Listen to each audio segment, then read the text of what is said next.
Most of you aren't subscribed. Make sure to subscribe, as it helps out the channel. Without further ado, the series kicks off within the Police Department Division 1, where Supervisor Amamiya is furious at the fact that there has been a fifth victim with no new clues on the perpetrator. Turning to our MC Ishiki, Amamiya orders Ishiki to head home for the night, declaring that Ishiki being sleep-deprived will only slow down their investigations. Having a chat with Kiku, Ishiki fears that if he doesn't produce results soon, he'll get kicked out of the first division. Kiku reflects on how Ishiki was fooled by a criminal and allowed them to escape 3 times. And on top of that, Ishiki was once arrested for sneaking around at night, but Kiku praises Ishiki for pursuing justice, even though his methods aren't conventional. Ishiki says the recent murders have been stuck on his mind, something Kiku takes note of, as he uses the opportunity to allude to someone that can catch the current culprit at hand. Curious, Ishiki demands to know who this mysterious person is, but Kiku reveals that this genius detective is no ordinary man. Having been given the address, along with a picture of the genius detective, Kiku suggests that Ishiki visit him, leading Ishiki to an old apartment building in search of this detective. Entering the building, Ishiki wonders why the detective isn't working for the police full-time, but as Ishiki stumbles upon the detective's apartment building, Ishiki is told to go away as he tries to ring the doorbell. Believing that he must have heard wrong, Ishiki tries again, but once again is told to go away. Ishiki believes that he's being mistaken for someone else, but the detective orders Ishiki to go beg the gods for help in saving his job, surprising Ishiki as to how the detective knew he visited the shrine. When Ishiki tries to introduce himself as a fellow member of the police department, Ishiki gets ignored, but upon mentioning how Kiku was the one who told Ishiki to seek the detective's advice, the detective reluctantly opens the door, revealing his disheveled look.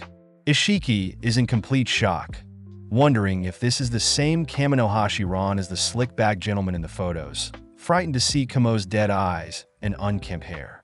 Having been insulted enough, Kamo retreats back into his apartment, prompting Ishiki to follow after, asking how Kamo knows Kiku, but almost steps on Kamo's cat. Kamo reveals that he was friends with Kiku's son, grateful that Kiku took care of him when he was young. As for the cat, Kiku sent it to Kamo fearing that Kamo would be alone. Kamo suddenly collapses to the ground, but Ishiki realizes that the ground has been padded, the windows are completely shut, also learning that Kamo has no internet connection, completely cutting himself off from the outside world. Seeing Kamo's list of how depressing his life has become, Ishiki tries to ask Kamo something, but Kamo simply refuses, stating that he knows Kiku has sent Ishiki to be his partner, but sadly reveals that Ishiki isn't the first person Kiku has sent, as Kamo has rejected and humbled everyone Kiku has sent. When Ishiki hears that Kamo has retired from being a detective, Ishiki asks for Kamo's advice on a recent murder case, but out of nowhere Kamo begins screaming, annoying Ishiki, as Kamo says he doesn't want to hear about any murders. Seeing as there is nothing that can be done, Ishiki turns to leave, but gets curious as to how Kamo knew he visited a shrine recently to beg gods for help. Kamo states that he noticed some pine pollen on Ishiki's shoulder, something that can be found around a nearby shrine. Coupled that with a can of coffee in Ishiki's left pocket and some spare change in his right, Kamo deduced that Ishiki had visited the Wakana shrine bright and early. Amazed that Kamo was spot on, Kamo gets annoyed that Ishiki is still here. Kamo adds that he can tell his grandparents raised Ishiki due to Ishiki's attitude. Smirking, Kamo states that he knows Ishiki is here seeking Kamo's help to avoid being kicked from Division 1, but is curious as to why Kiku would send someone like Ishiki that is reliant on others, someone that Kamo is well known to hate. Ishiki believes that Kamo will be able to solve the most recent murder, but when Kamo refuses, Ishiki begins screaming out the details of the recent murders, annoyed to see Kamo has put in earplugs to block out Ishiki's words. Trying to persuade Kamo, Ishiki suddenly gets a call from Amamiya, but gets his phone knocked away by Kamo, ordering Ishiki to not talk about work in his presence. Sadly, Ishiki had answered the phone, hearing Amamiya report that a 6th body had been found in Kazahana Park in Shibuya, ordering Ishiki to head there since he's the closest. Before Ishiki can leave, he spots Kamo writhing in pain, uttering that he can't hold himself back any longer. Ishiki learns that Kamo can't resist solving a case once he learns of the details, having been forced to retire from being a detective, something Ishiki believes is due to Kamo's weak body. Kamo orders Ishiki to leave, as Kamo plans to knock himself out with some sleeping pills. But Ishiki is very persistent on Kamo solving the case, reminding Kamo that human lives are at stake. Intrigued by Ishiki's genuine passion, Kamo agrees to visit the crime scene, but warns Ishiki to never allow himself to leave Ishiki's sight. As both men jog to the scene of the crime, Ishiki is amazed at Kamo's athleticism, shocked to hear Kamo trains 4 hours a day in his home gym.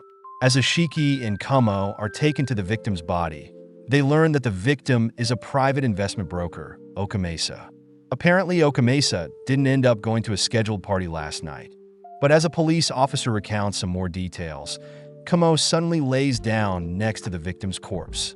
Kamo begins uttering that the victim had drowned, scolding the corpse for handing over their valuable goods without a fight. But this makes the police officer wonder how Kamo knows all of this without hearing about the other corpses.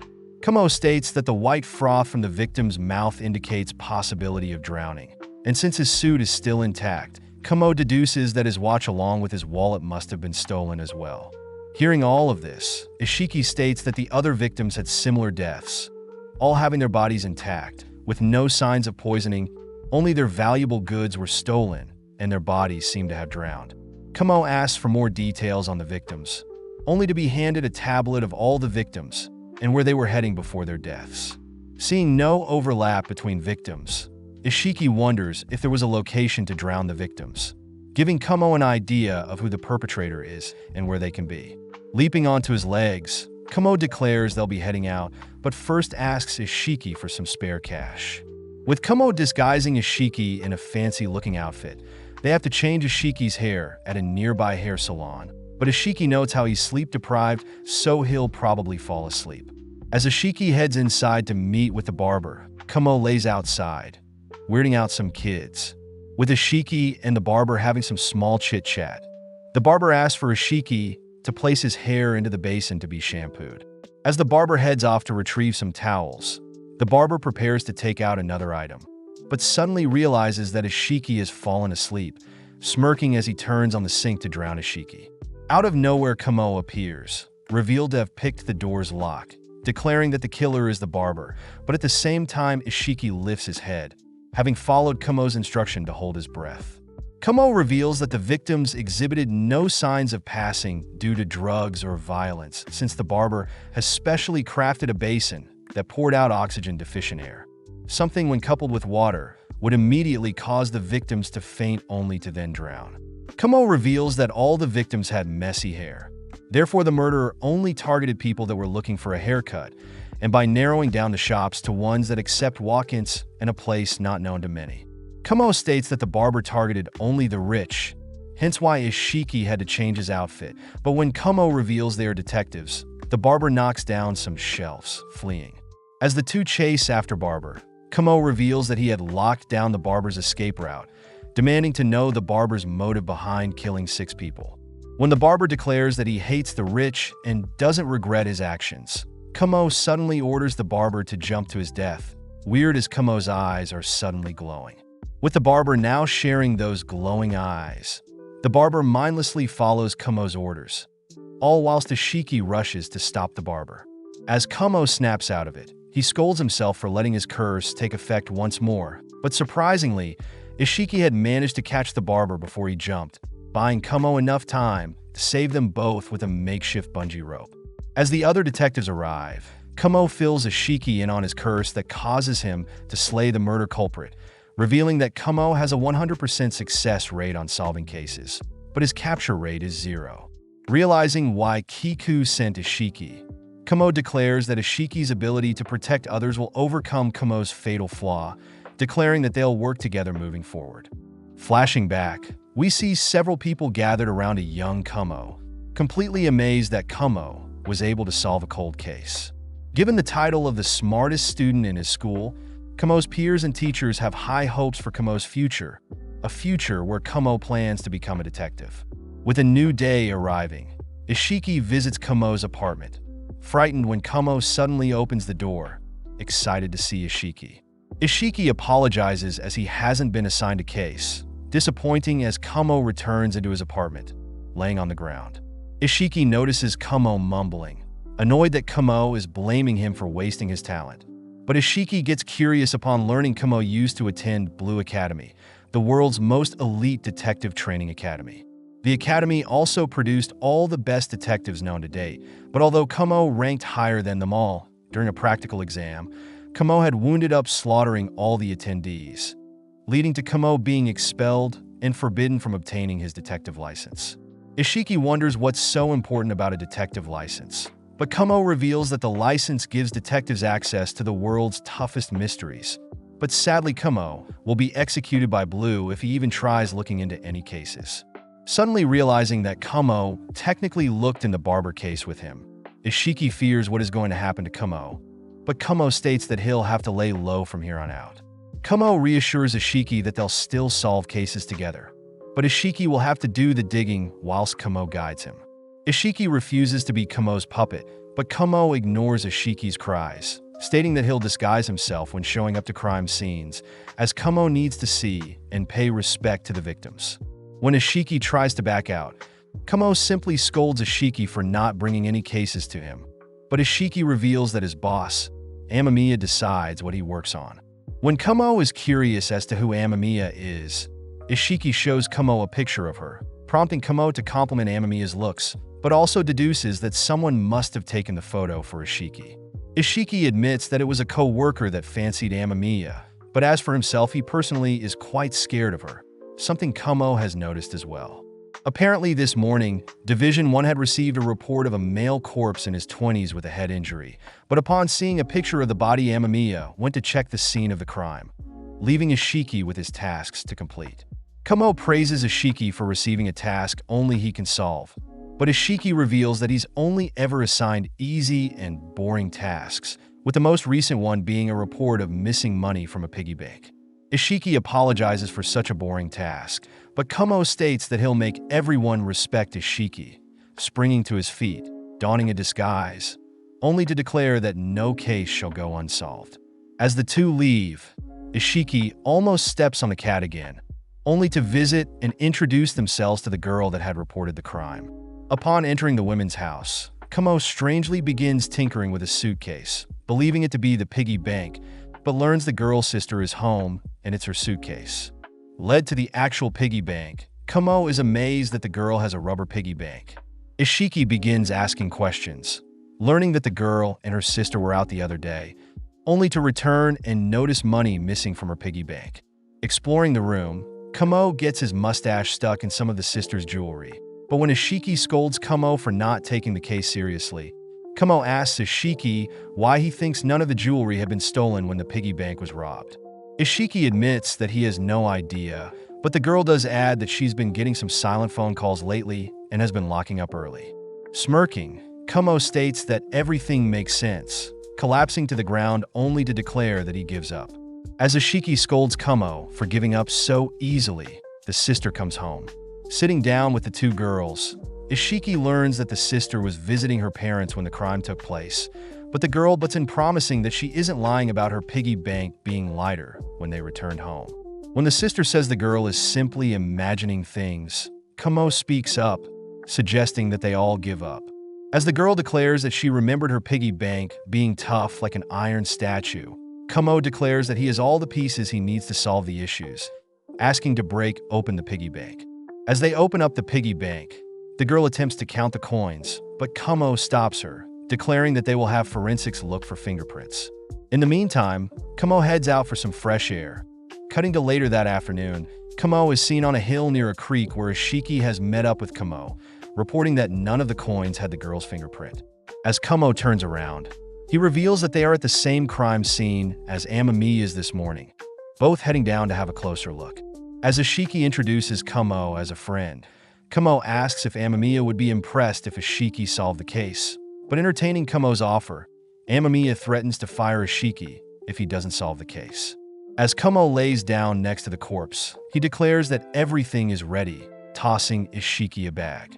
Taking the stage, Ishiki starts by explaining the case of the missing money from the piggy bank, but Amamiya cuts Ishiki off, asking him to skip over such a trivial task. With Kamo standing up for Ishiki, Ishiki explains that the coins in the piggy bank only had the sister's fingerprint, taking out an exact replica of the girl's piggy bank and explaining that the coins weren't stolen and instead were replaced. Ishiki concludes that the sister is the culprit, but with a shaken look, the sister asks why she would ever have to lie about breaking the girl's piggy bank. Calming his nerves, Ishiki states that it has to do with the corpse of the man, something the girl does not deny.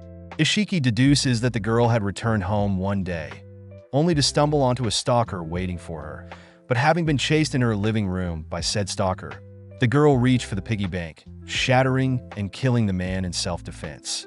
Since the coins were all covered in blood, the sister failed to fill a new piggy bank with the same amount of coins and ended up moving the body to the nearby creek with her suitcase. With Ishiki finishing up his deduction, the girl asks her sister for the truth, but the sister admits that Ishiki was correct. When Ishiki tries to defend the sister for attacking the man in self-defense, Amamiya mentions that covering up a murder is a crime in itself. But out of nowhere, Kamo's eyes glow, prompting Kamo to order the sister to drown in the creek. With Ishiki holding Kamo back and everyone weirded out, the sister suddenly begins running towards the river, but when Amamiya attempts to grab a hold of the sister manages to break free. Luckily, Ishiki had chased the sister all the way into the water, allowing for Kamo to see the sister alive and well, just as he returned to his senses. Back at the station, Amamiya reports that Ishiki was right about the murder, but Amamiya is more curious about Kamo, having taken a liking to him. As Ishiki heads over to tell Kamo the good news, Kamo comes stumbling out of his apartment again, making Ishiki want to solve more difficult cases with Kamo, curious as to what Kamo is truly capable of. Cutting elsewhere, we enter the Blue Academy, where Principal Emmerich is asked during a meeting if she remembers Kamonohashi Ron of the 87th class. With and the anatomy instructor acknowledging that they do, the vice principal reveals that there have been reports of Kamo restarting his detective adventures, with various instructors arguing for and against Kamo being a detective once more. The principal orders for the tracking instructor to look into Kamo. Following Ishiki, we see him receive a call, suddenly rushing to a supermarket to meet up with Kamo, annoyed that Kamo is calling him to help shop for groceries. Kamo notes how normally people bring him food since he doesn't have money, but today is important since his cat ran out of food, forcing Ishiki to pay for Kamo's groceries. The employee reveals that the store is having a raffle today, handing Kamo a raffle ticket, which leads the two boys to the raffle station, where they read over the prizes. As Kamo steps up to spin the wheel, Kamo puts his all into the spin, shocked to see a golden ball appear, prompting the employee to announce that Kamo has won a hot spring vacation for two people. Kamo says he'll simply go twice instead of taking Ishiki, but the employee reminds Kamo that the trip is a one-time thing, threatening to cancel the trip if Kamo doesn't take someone else. As Kamo reluctantly fills out a form for himself and Ishiki, the employee mentions how the first place and second place prizes had already been won. But as Kamo and Ishiki leave, we see the tracking instructor hear about Kamo's hot spring trip. On the day of the trip, Kamo and Ishiki head to Benizome by taxi, learning that it was raining up until yesterday, only to be handed a pamphlet for the inn they'll be staying at. The taxi driver states that the location is called Benizome as the autumn leaves around the hot springs give off a Benny crimson color. But Kamo notices that they've been given the wrong pamphlet, as they are staying at the annex, not the main building. Acting weird, the taxi driver apologizes, handing Ishiki a single black and white piece of paper, swiftly dropping the boys off, only to speed off. Upon seeing the beat-up state of the Benizome annex, the boys wonder if the annex is even open, but out of nowhere some employees appear, along with the tracking instructor disguised as the innkeeper. The instructor thanks Ishiki for his police work, surprising Ishiki as he wonders how the instructor knows. But the instructor reveals that Ishiki's leather shoes are worn down, a common trait of police officers. With Ishiki amazed, Kamo steps up, correcting the instructor as reporters are just as likely to have worn down leather shoes, deducing that the instructor must have used the forms they filled, something the instructor doesn't deny. As the instructor leads the boys inside, he hands the boys a key to the hot spring, giving the boys until 8 a.m. the next day to use the hot spring, adding that dinner will be at 7 p.m. that night. Hearing that there are times for everything, the boys learn that there are 3 other parties staying at the same inn, but as the boys leave to check out the hot springs, the instructor gets excited, finally able to test out Kamo's capabilities. With Kamo and Ishiki enjoying the outdoors hot spring, Ishiki notes how the hot spring makes up for the rundown building, but Kamo adds that there is a legend the taxi driver didn't tell them about this inn. Kamo states that since the rivers nearby are so fast-flowing, it was common to have the hot spring overflow, so the innkeepers sacrifice a woman to stop the floods, but this ultimately led the hot springs to take on a crimson color. As Ishiki gets freaked out, he suddenly notices that Kamo's scar is bigger than he expected, learning that Kamo once received wounds all over his body, but only the scar on his neck remained.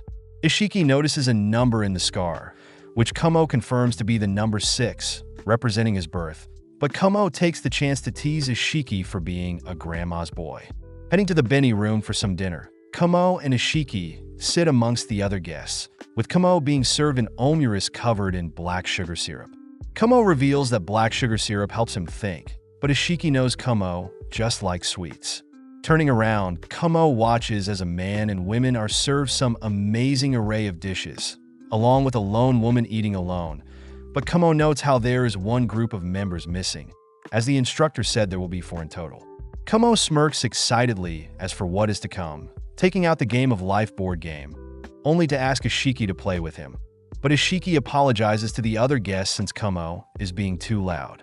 Ishiki tells Kamo that it's conventional to play ping pong at the hot springs, something Kamo isn't against, finishing up their dinner, only to head to ping pong tables.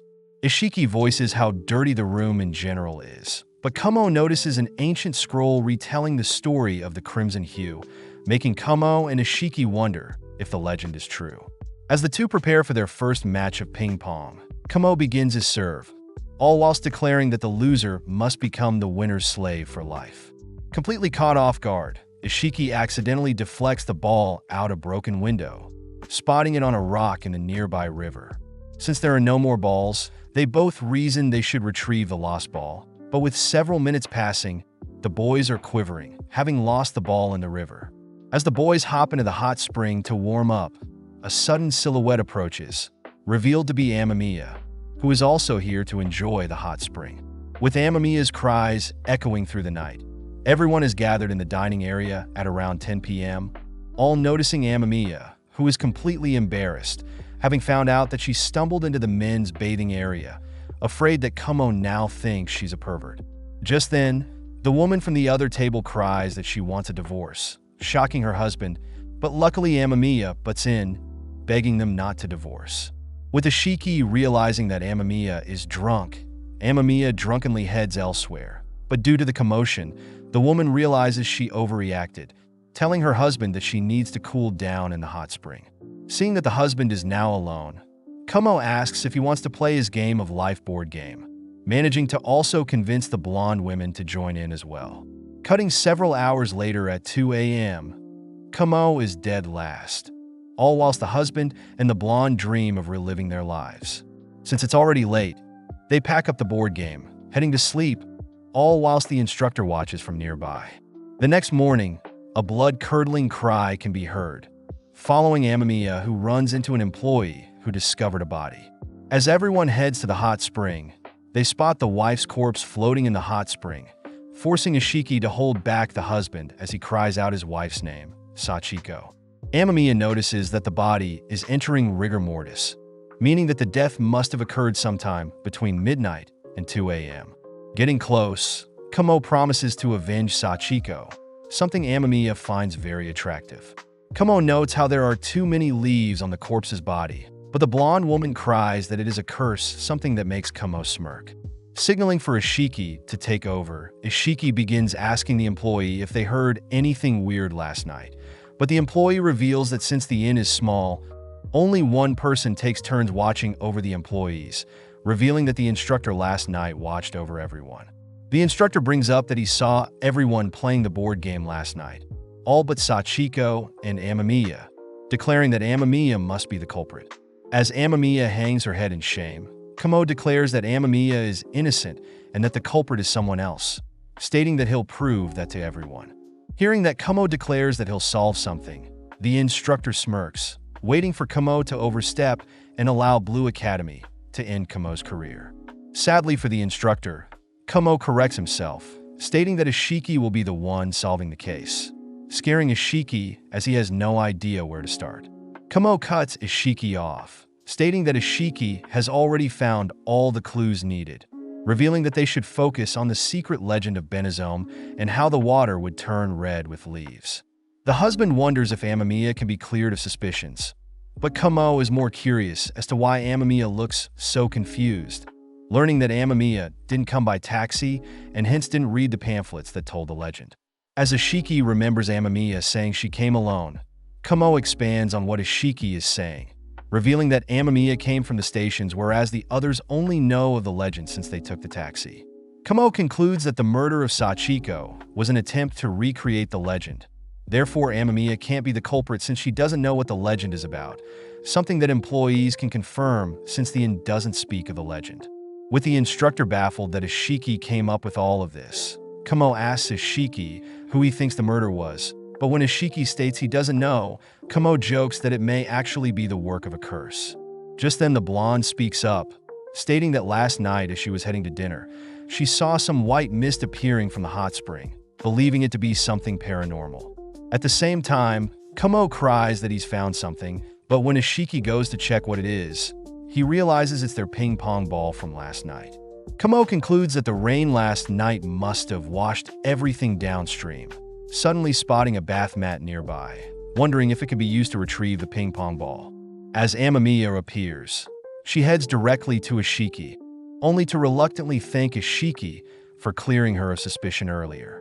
Although Amamiya is clear of suspicion, Amamiya admits that the others won't trust her to lead the investigation, assigning Ishiki to take over the case, something Ishiki gladly accepts.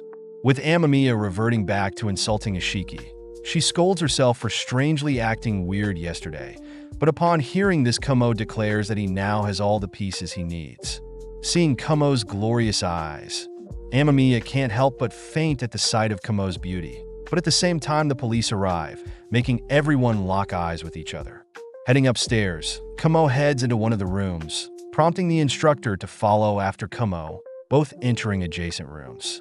As Ishiki fills the police in on what had transpired, the instructor smirks as he listens into Kamo's room. When Ishiki enters Kamo's room, he reports that the police have confirmed Sachiko had passed due to heart failure, something the husband was afraid would be the death of Sachiko. As Kamo asks for more information, the instructor is seen on the edge of his seat, waiting for Kamo to say something that the instructor can report to Blue Academy, but out of nowhere Kamo slams his hand onto the nearby wall. Having bought some time, Ishiki explains that Sachiko's heart failure was due to the difference in temperature between the outside and wet inside, something Kamo was waiting to hear, telling Ishiki that he now has all the pieces to solve the case himself.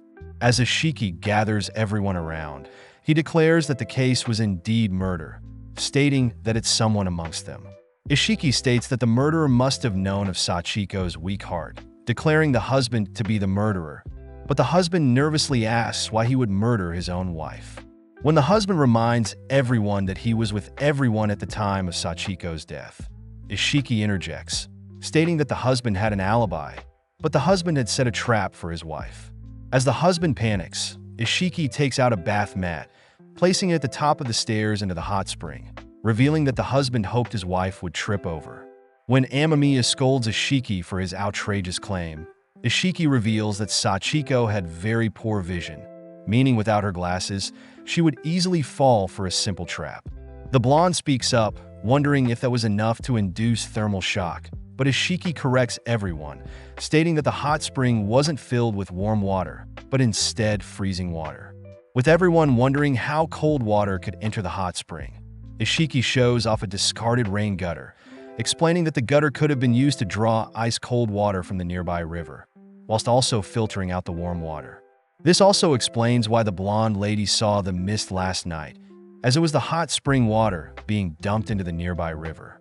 Finally, as for the abundant amount of leaves near Sachiko's body, Ishiki deduces that the river water must have naturally drawn in leaves, and because the man couldn't remove all the leaves in time, he instead chose to add more. hoping to pin it on the curse. Refusing to be accused, the husband declares that there was no way a man could set all of this up in the women's bath, but Ishiki states that the husband had swapped the bath curtains, explaining why Amamiya wound up in the men's bath. When the husband still refuses to accept such claims, Ishiki simply states that they'll check both curtains for fingerprints, ultimately making the husband finally admit to murder. Out of nowhere, the husband apologizes to the blonde, Michiyo, revealing that he had been having an affair with Michiyo, but even Michiyo is disgusted at the husband for slaying his own wife. As the police take away the husband, Ishiki searches for Kumo, spotting Kumo hiding behind some trees. Upon chasing after Kumo, Ishiki suddenly spots the instructor in a new outfit along with Kumo tied to a tree. The instructor reveals himself as the tracking instructor for Blue Academy, Spitfire, revealing that he's here to determine if Kumo is trying to work as a detective once more. Kumo reveals that he knew Spitz was following him ever since they won the raffle, reassuring Spitz that Ishiki was doing all the detective work, but Spitz refuses to accept that. Kumo mocks Spitz for being so naive, stating how Spitz allowed himself to be spotted so easily, but this only enrages Spitz further. Spitz promises that if Kumo admits to doing detective work, he'll have Kumo's sentence be lighter, but Kumo deduces that Spitz has no such authority, especially since Spitz had to disguise himself. As Kumo begins cutting himself down, he hypothesizes that Spitz is quite desperate, either from making a bet, from being threatened, or is in need of Kumo's abilities. Completely read like a book, Spitz apologizes for everything, admitting that he needs Kumo's help. Spitz says that he's honed his abilities to track people down in order to find his missing family, but having found no one at Blue Academy that could help, Spitz was desperate to consult Kumo himself. Upon hearing everything, Kumo refuses to help, especially since they haven't gotten to know Spitz yet. Spitz admits that it's normal to not trust him yet, but he promises to earn Kumo's trust, promising to report that Ishiki was the one that solved the case to the Blue higher-ups. With Ishiki happy to see that Spitz isn't a bad guy after all, Spitz praises Ishiki for solving Sachiko's death earlier, swinging away, but promises to help with any tracking stuff in the future. Now alone, Kumo states that since Ishiki trusts him, Kumo will give Spitz a chance, but Ishiki changes topics, thanking Kumo for saving Amamiya earlier. Several days later, Amamiya tells Ishiki that there will be a joint investigation into the serial murders within the Aichi Prefecture, partnering with Eagle Eye Kawasemi Omido, a very skilled detective. When Ishiki begins praising Kawasemi for possibly becoming a superintendent, Ishiki realizes that Amamiya is also gunning for that position, finding out that Amamiya plans to have Ishiki collaborate with Kawasemi. Out of nowhere, Kawasemi arrives, immediately scolding several officers for not meeting correct dress codes. Something Amamiya notes is due to his keen eyes along with his signature tweezers. Amamiya does admit that Kawasemi acts the same to higher-ups, making Kawasemi someone hard to be manipulated, adding that herself and Kawasemi used to work together for a bit. Spotting Ishiki standing by, Sawasemi approaches Ishiki, coldly declaring that Ishiki doesn't look fit to be a detective. With Amamiya and Kawasemi face to face, Kawasemi tries to order Amamiya around, but Amamiya simply destroys Sawasemi's tweezers, prompting Sawasemi to summon Yamane. Yamane immediately brings replacement tweezers, all whilst providing Sawasemi with folders on their upcoming case. Recognizing the name, Amamiya asks if Yamane is Sawasemi's partner, learning that Sawasemi considers himself the greatest detective ever, and that Yamane is simply happy to work for said greatest detective. Pushing Ishiki forward, Amamiya states that Ishiki will be collaborating with Sawasemi, but Sawasemi states that he can't even sense Ishiki's presence, heading off to the crime scene with Yamane. Upon arriving at the scene, Yamane explains that there was a truck transferring works of arts, with one piece wounding up being a real human corpse with no hands. Sawasemi utters that he's seen something similar before, but when Ishiki tries to ask about it, Sawasemi and Yamane simply ignore Ishiki. Knowing that he must try to contribute somehow, Ishiki suddenly spots Kumo in a new disguise, revealing that he's here to help give Ishiki guidance on the case. Introducing himself to the others, Kumo tosses Sawasemi his business card, introducing himself as a consultant and a puppet master. Annoyed, Sawasumi kindly asks Kumo to leave, but Kumo reassures Sawasumi that he's no ordinary consultant. Having something on his mind, Sawasumi charges at Kumo's platypus puppet, declaring that platypus beaks are meant to be soft, but is surprised that Kumo already knew that. Allowing Kumo to stick around, Kumo learns that Sawasumi is another great detective, prompting Kumo to crumple his hand puppet, declaring that they'll solve the case first.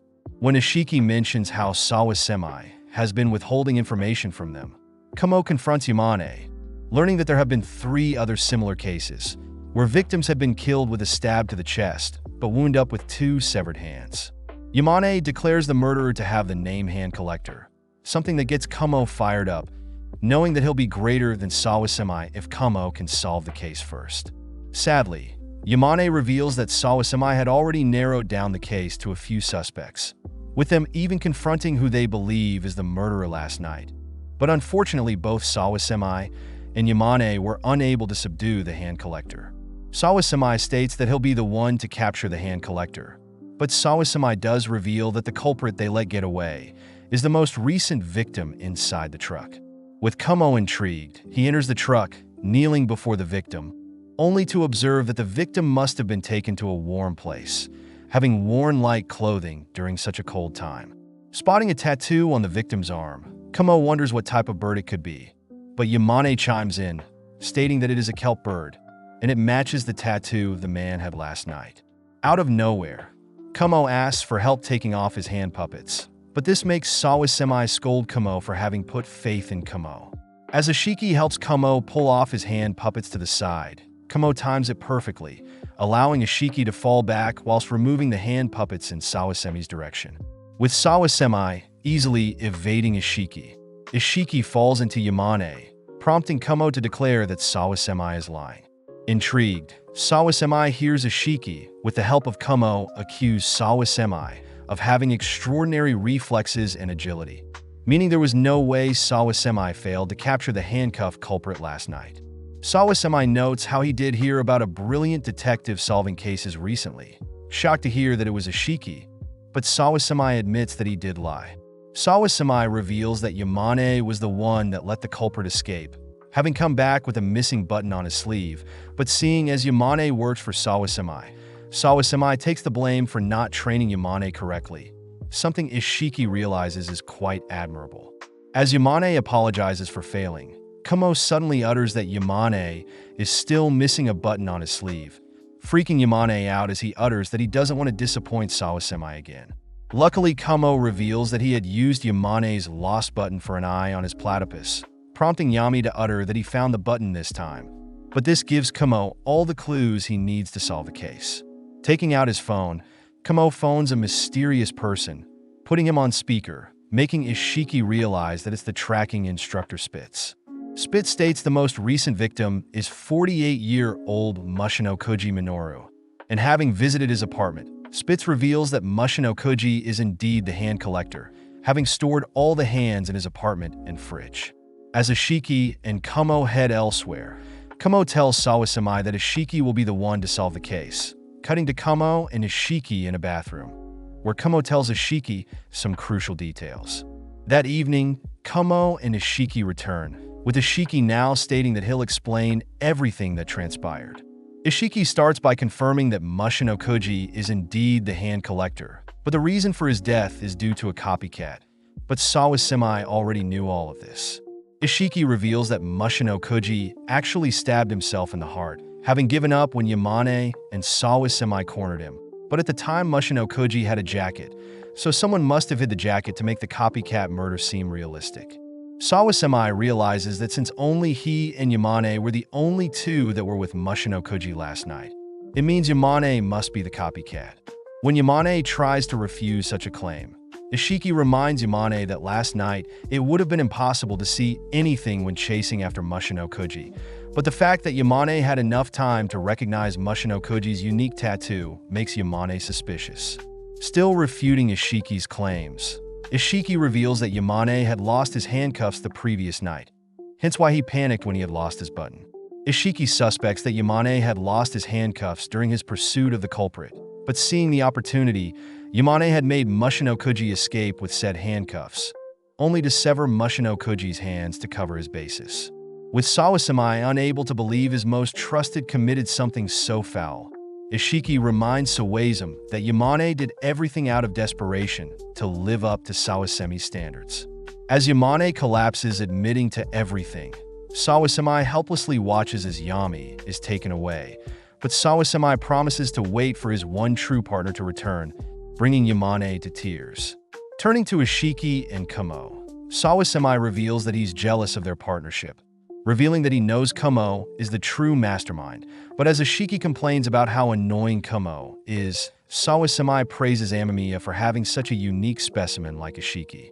With several more days passing by, Ishiki chooses to check up on Koma, frightened to see that Koma has bloodshot eyes, but realizes that Koma had simply been addicted to watching psychics on TV. Following the show, Psychic Abilities, Fact or Fiction, we see the host Ono Yako introduce the psychic Torage Dankichi, who needs to persuade the neurosurgeon Yusaki Mafu of their psychic abilities. The host spots Mafu sleeping, so Yako wakes Mafu up, asking why Mafu has all the bandages, amused to hear Mafu ran into issues when cutting an apple. When Ishiki wonders if Mafu is really a neurosurgeon, Kamo confirms that Mafu has 0.001 accuracy, but Ishiki thinks it's hard to believe seeing how clumsy Mafu is. As the host asks what psychic ability Torage will demonstrate today, Torage states that he'll be controlling people's mind with simply writing, something Kamo is excited to hear. Kamo explains that he actually doesn't believe in psychics, but Kamo wants them to be real in order to have more fun and complicated cases. With Torage starting off his demonstration, he calls for a participant in the crowd, promising to reward them with 100,000 yen if they can resist his psychic influence. Having the participant sit down with noise-canceling headphones, Torage begins scribbling down a command for the participant, shocking everyone when the participant suddenly begins jumping when they read it, just as Torage declared they would. When Torage writes for the participant to run, the participant is suddenly overwhelmed to follow the command upon reading it, but Kamo has already figured out the trick. Mafu interjects, stating that she knows the participant is working with Torage. Having analyzed Torage's current and previous participant demonstration, Mafu is able to deduce that everything had been staged. Impressed, Torage comes up with a counter-argument, stating that he'll now take the participant's life, scribbling down the word death, only to have the participant faint, declaring that a staged participant wouldn't willingly pass away. As the live broadcast cuts off the show, Kamo declares that they have no time to waste, both heading to the scene of the crime. As Ishiki introduces himself to the on-site police, Kamo is seen disguised as Torage's fanboy, getting up and close with the victim's corpse, but this draws Torage's attention. Seeing that Torage is nearby, Kamo flat out asks how Torage killed the participant, but Torage firmly states that he used his psychic abilities. Torage adds that there are no modern laws that can send him to jail. Something Ishiki knows is also true, as he can't use psychic rules as actual evidence. But Kamo is more interested in getting Torage's autograph. Torage uses the same marker he used to order the participant around to sign his autograph.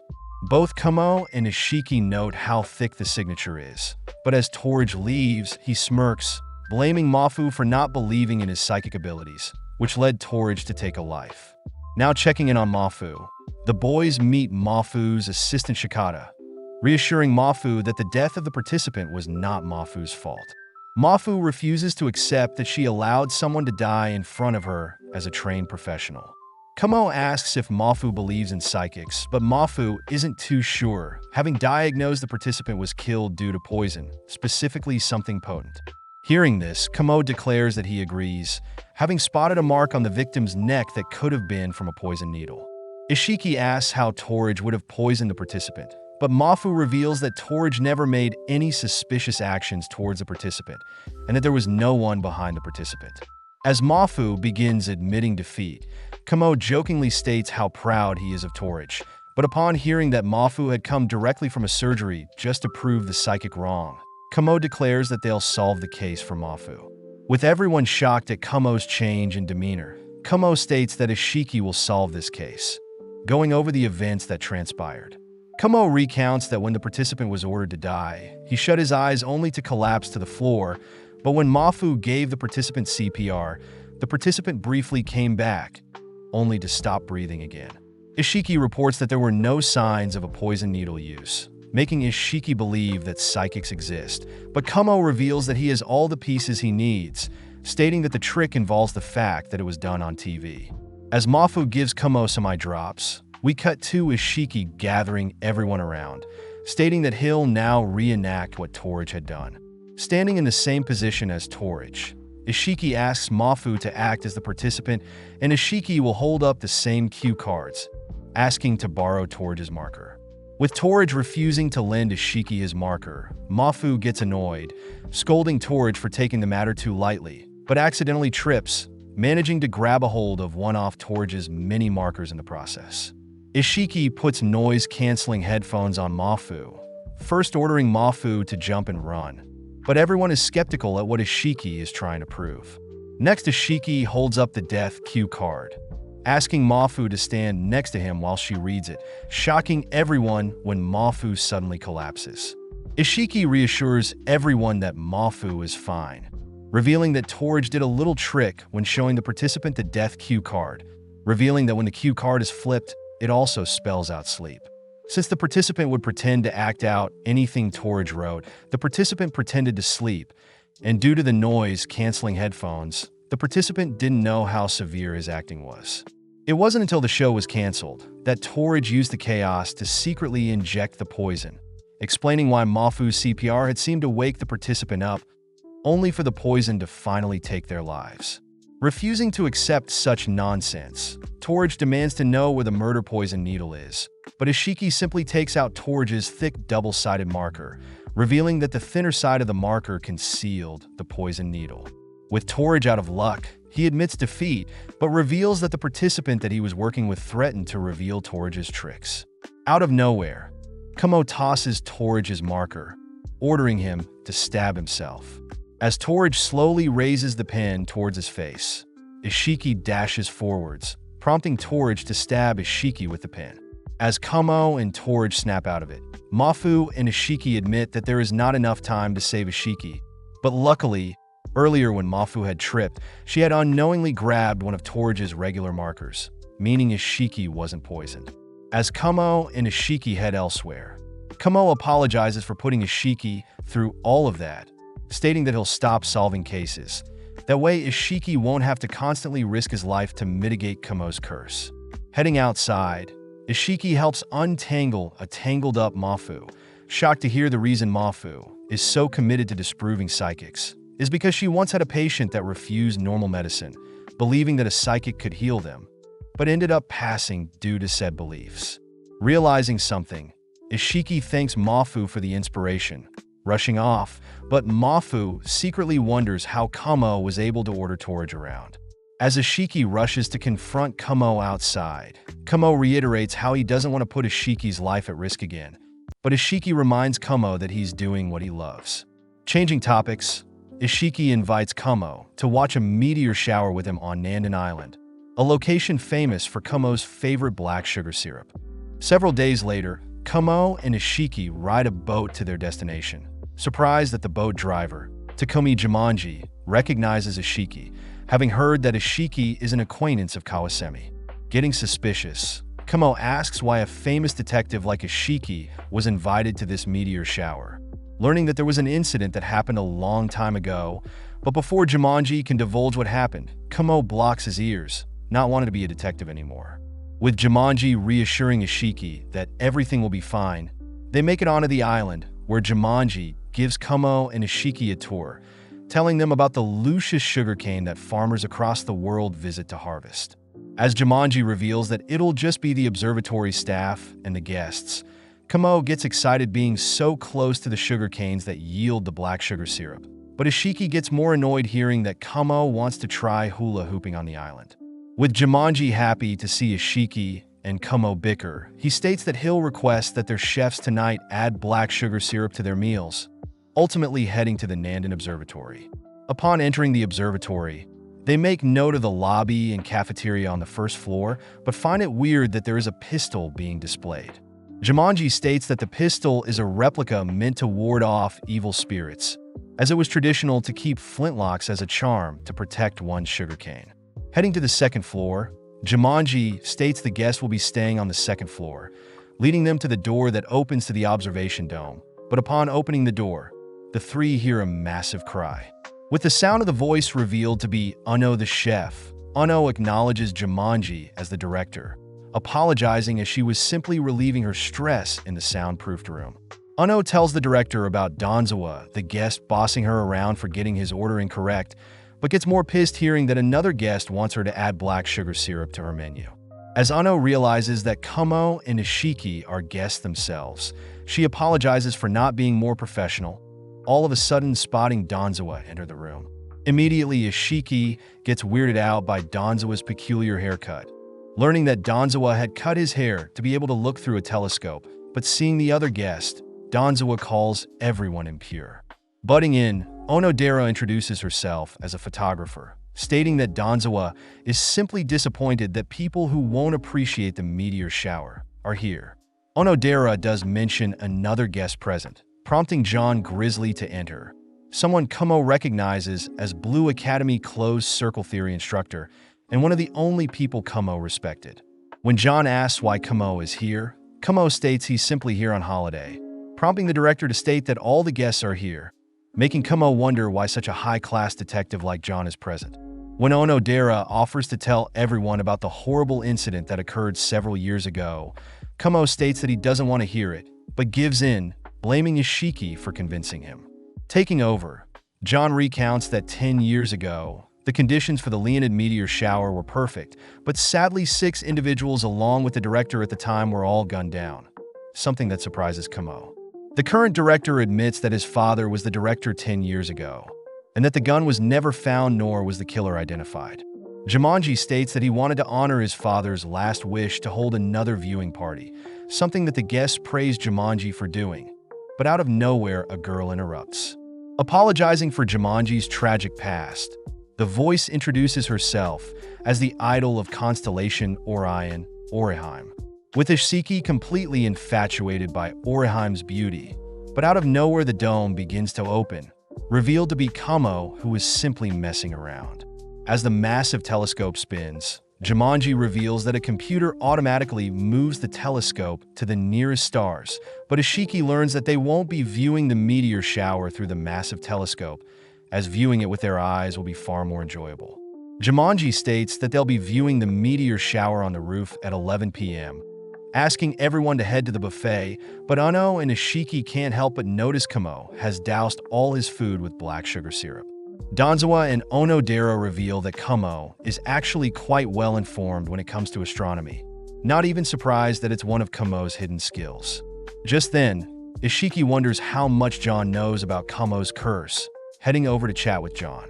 Making some small talk, Ishiki reassures John that Kamo isn't doing any detective work, but asks to know more about the incident that led to Kamo's expulsion. John states that 5 years ago, as part of an exam, students worked with police to solve cases. Since Kamo was quite skilled, he managed to track down the base of 7 killers. But when the police raided the location, Kamo was found alongside the 7 murderers that had been killed. The incident was deemed the bloody training incident, but since Kamo couldn't remember what had transpired during the mission, Kamo was forbidden from obtaining his detective license, something John disagreed with as he would have sentenced Kamo to death. Out of nowhere, Kamo suddenly begins hula hooping, forcing Ishiki to order him to stop before Kamo throws up, but having had enough fun, Kamo states he'll be heading to bed. Several hours pass, and the Leonid meteor shower finally commences, captivating everyone's eyes, but Ishiki wonders where Onodera is, having been absent for 2 hours now.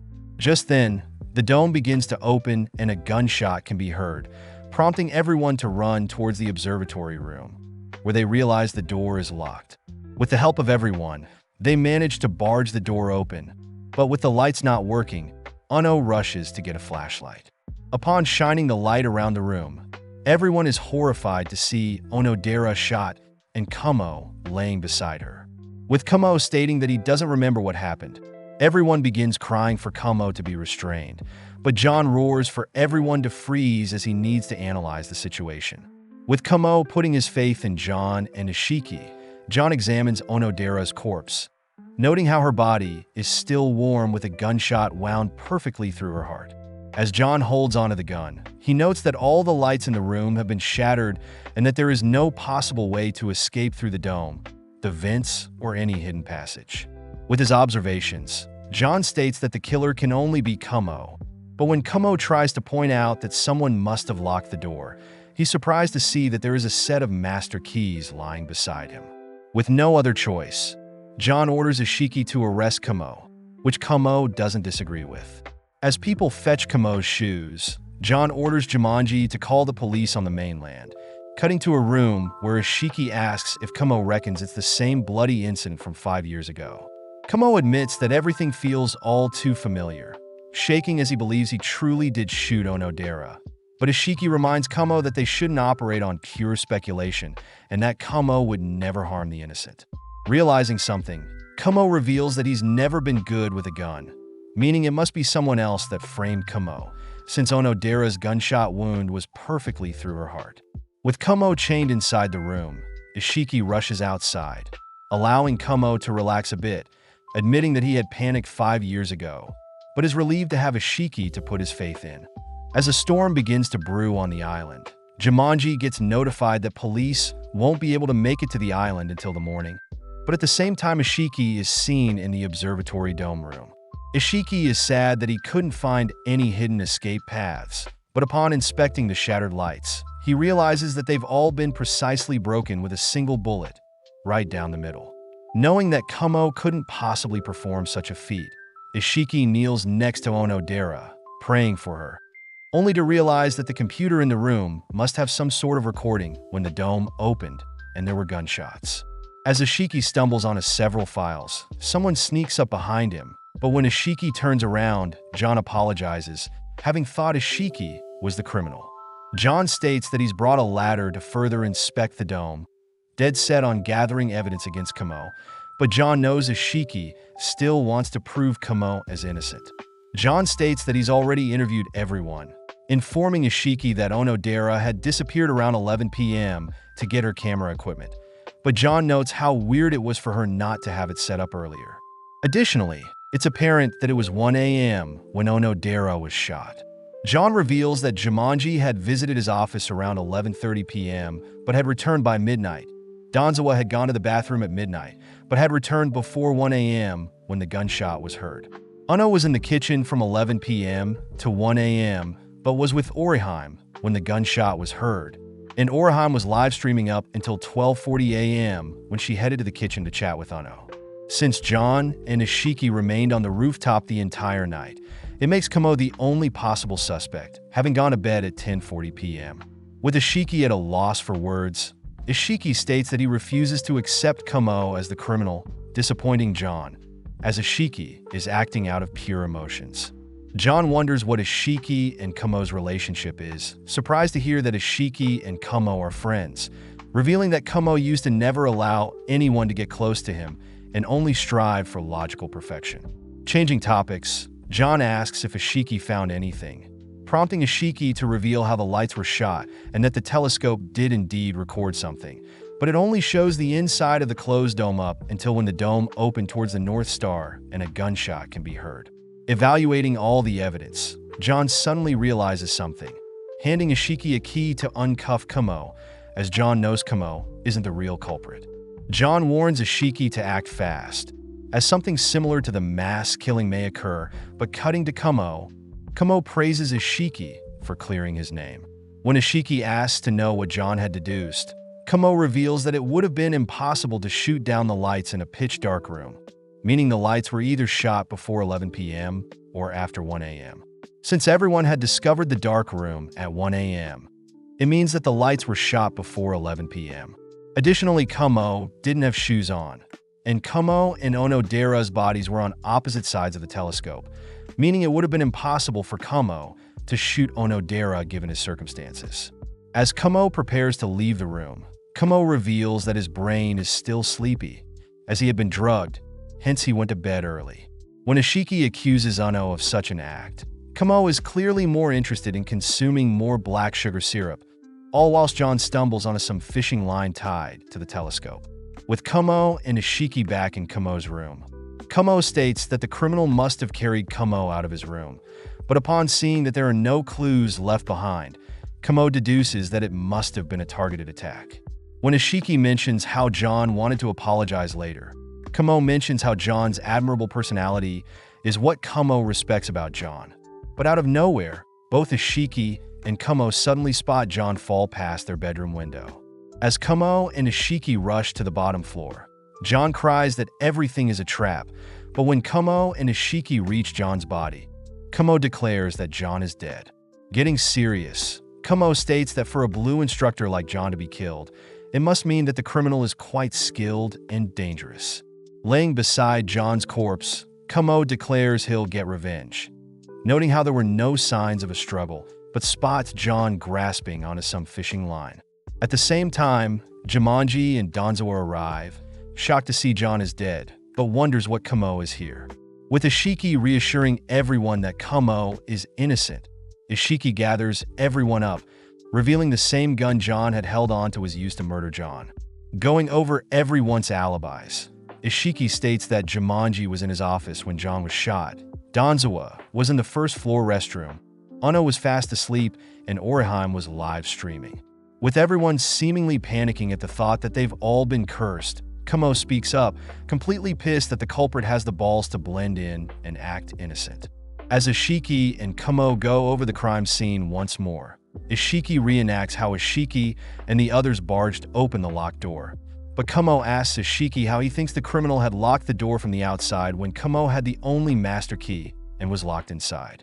Ishiki states that he believes the criminal must have used the fishing line to lock the door from the outside, but Kamo sadly reveals that the gaps of the door had been sealed with adhesive, meaning the criminal is more formidable than Kamo had initially thought.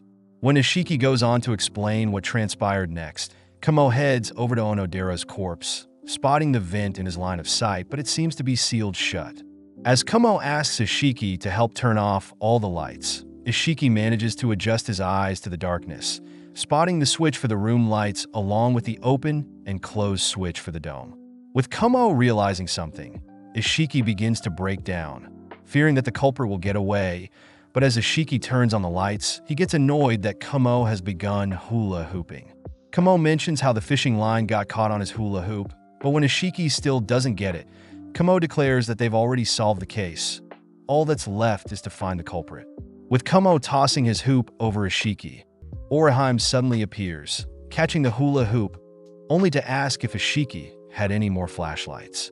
Orihime mentions how Ono is quite annoyed at everyone asking her for flashlights, but with that final clue, Kamo declares that he now has all the pieces to catch the criminal.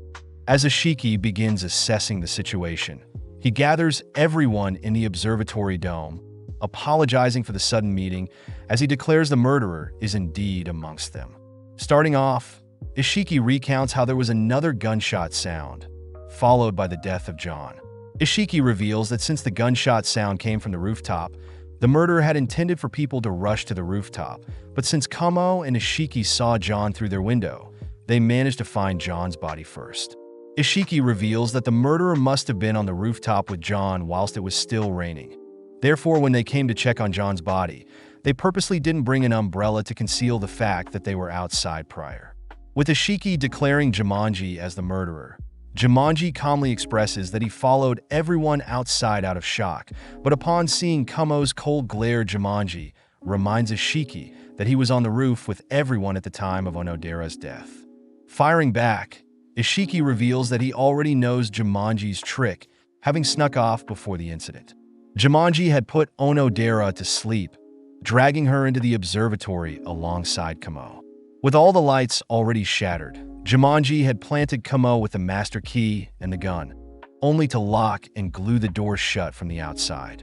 When the others wonder how Jumanji locked the doors without the key, Ishiki reveals that Jumanji had given Onodera less of the sleeping drug, allowing her to wake up after he glued the door.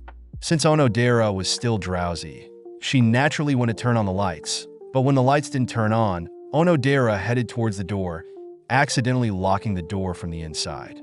Even if Ishiki can explain the locked door, the others still want to know how Onodera was then murdered, prompting Ishiki to reveal that Jumanji used another trick. Showing off the fishing line John left behind, Ishiki reveals that the fishing line was tied to the telescope and a gun hidden in the vents. This way, when Onodera and 2 opened the dome for some moonlight, the telescope would rotate and naturally pull the trigger. Since the gun was aimed at the light switch, Onodera was shot, having stood in front of the switch. When Jumanji tries to point out that there couldn't have been a gun in the vent since there was already one next to Kamo, Ishiki reveals that the gun next to Kamo and the one John confiscated was the replica gun, whereas the gun in the vent was retrieved by Jumanji shortly after they entered the room and ultimately used to murder John. Smirking, Jumanji demands to know why he would murder people, but Ishiki reveals that before they barged open the door, Jumanji had requested flashlights, concluding that Jumanji knew the room would be dark before they even entered. Completely caught, Jumanji reveals that he killed Onodera because she was here to learn more about the murder that happened 10 years ago, revealed to be a journalist in disguise. Jumanji cries that it was Onodera's fault for snooping around, but Kamo deduces that Jumanji wanted to hide his gun from her, the same gun used in the accident 10 years ago. Jumanji reveals that his father was the one that shot all the guests 10 years ago, only to take his own life, but when Jumanji found that out, he swore to hide that secret forever. With Jumanji blaming Onodera and John for trying to catch him, Kamo suddenly orders Jumanji to shoot himself, but before Jumanji can, Ishiki knocks the gun out of Kamo's hand. Sadly, Jumanji had used this chance to slip a pill into his mouth, but Kamo demands to know why he's being targeted. With Jumanji uttering that a mysterious person has been pulling all the strings from the shadows, Jumanji begins to foam from the mouth, whispering the phrase, "Night turns to dawn only to pass away." As the sun rises, Ishiki notifies everyone that the police will be arriving soon. But Kamo is left alone with Jumanji's corpse, curious as to who this mastermind is, having set up everything and invited Kamo onto the island, with the intention of framing Kamo for murder in front of a blue instructor John. Remembering Jumanji's cryptic, "Night turns to dawn" words, Kamo heads to open the dome, suddenly noticing something, but just then Ishiki arrives with the police. As the police secure the body, a mysterious policeman suddenly appears, only to cut over to Ishiki, who thanks Orihime for giving her statement, getting flustered by her beauty. With the police leaving with all the bodies, Kamo states he's upset John is no longer with them, having been one of the people that Kamo could have trusted. Bringing up the bloody training incident, Kamo shows Ishiki a picture of the crime scene, realizing that Onodera's blood resembles the marking on Kamo's neck.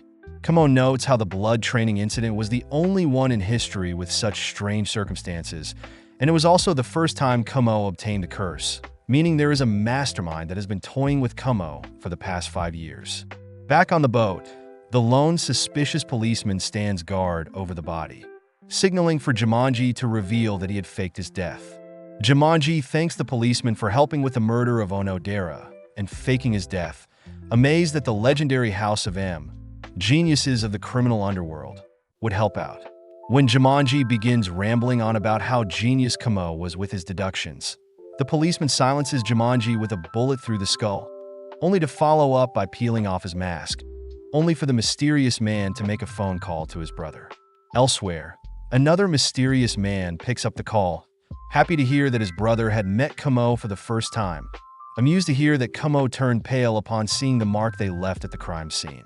The brothers mention how Kamo is the 6th generation of an enemy from their family, along with the 9th generation for a certain other family, revealing that Kamo has the blood for the great detective Sherlock Holmes and the blood from the mastermind James Moriarty. Back on the island, Kamo seems to have a change in mood, now hula hooping to relieve his stress. Kamo asks Ishiki if he'll continue to work with him, satisfied to hear that Ishiki won't stop being by Kamo's side, rewarding Ishiki with a jug of black sugar syrup. With Kamo and Ishiki returning home, Ishiki and Kamo begin cleaning Kamo's padded floor, but Kamo notices Ishiki is upset. Ishiki asks if Kamo is different since coming back from the observatory, wondering why Kamo thinks the boat that carried the bodies from the observatory was sunk by the mastermind, but Kamo reiterates that the mastermind is simply tying up all the loose ends. Regardless, Ishiki is concerned at how relaxed Kamo is, but Kamo states that they would be wasting time thinking about the mastermind, leading Ishiki to realize Kamo's cat is fast asleep under the floor padding. Kamo brings out a gift for Amamiya, asking Ishiki to deliver it to her. But when Ishiki clocks in and hands Amamiya the gift, Amamiya neglects the gift, informing Ishiki that she has a job for him. With no other details, Ishiki heads to conference room 3, greeting a blonde lady that gets excited seeing Ishiki. Introducing herself as Monkey Chikori from Lime Weekly, Monkey hands Ishiki her business card, revealing that she's here to spend the day with Ishiki in order to write about him in their upcoming issue for people to watch. Surprised, Ishiki mentions how Lime Weekly normally covers athletes and entertainers, but Monkey states that since Ishiki is the genius detective that solved so many murders, Monkey would be honored to write about Ishiki. Just then, Ishiki realizes that most of his cases weren't reported on the news, but Monkey reveals that she has a fascination with detectives. Monkey states that she was kidnapped when she was younger, and it was ultimately a detective that saved her, explaining that she's been obsessed with detectives all her life, even becoming a reporter just so she can learn more about them. Seeing how infatuated Monkey is with detectives, Ishiki hesitates to tell her it's truly Kamo solving the cases, uttering that he's currently not working on any big cases at the moment. With Monkey excited to follow Ishiki around, they both head out, but Ishiki feels bad for Monkey since most of his job involves piles of paperwork. Stopping at a nearby cafe, they both head in for some tea and coffee, leading Monkey to order some hot cocoa and Ishiki some iced black coffee. Upon looking up at the employee, Ishiki is shocked to see Kamo as the cashier, asking to have a quick chat with Kamo privately. Ishiki demands to know why Kamo is taking random part-time jobs, but Kamo reminds Ishiki that they haven't received a case in ages. Peeping at Monkey, Kamo asks if Ishiki is on a date with a reporter, surprising Ishiki as he asks how Kamo knows Monkey is a reporter. Kamo simply states that Monkey glanced at the magazine racks upon entering the store, plus Monkey has comfortable shoes for running along with business cards stuffed in her phone case.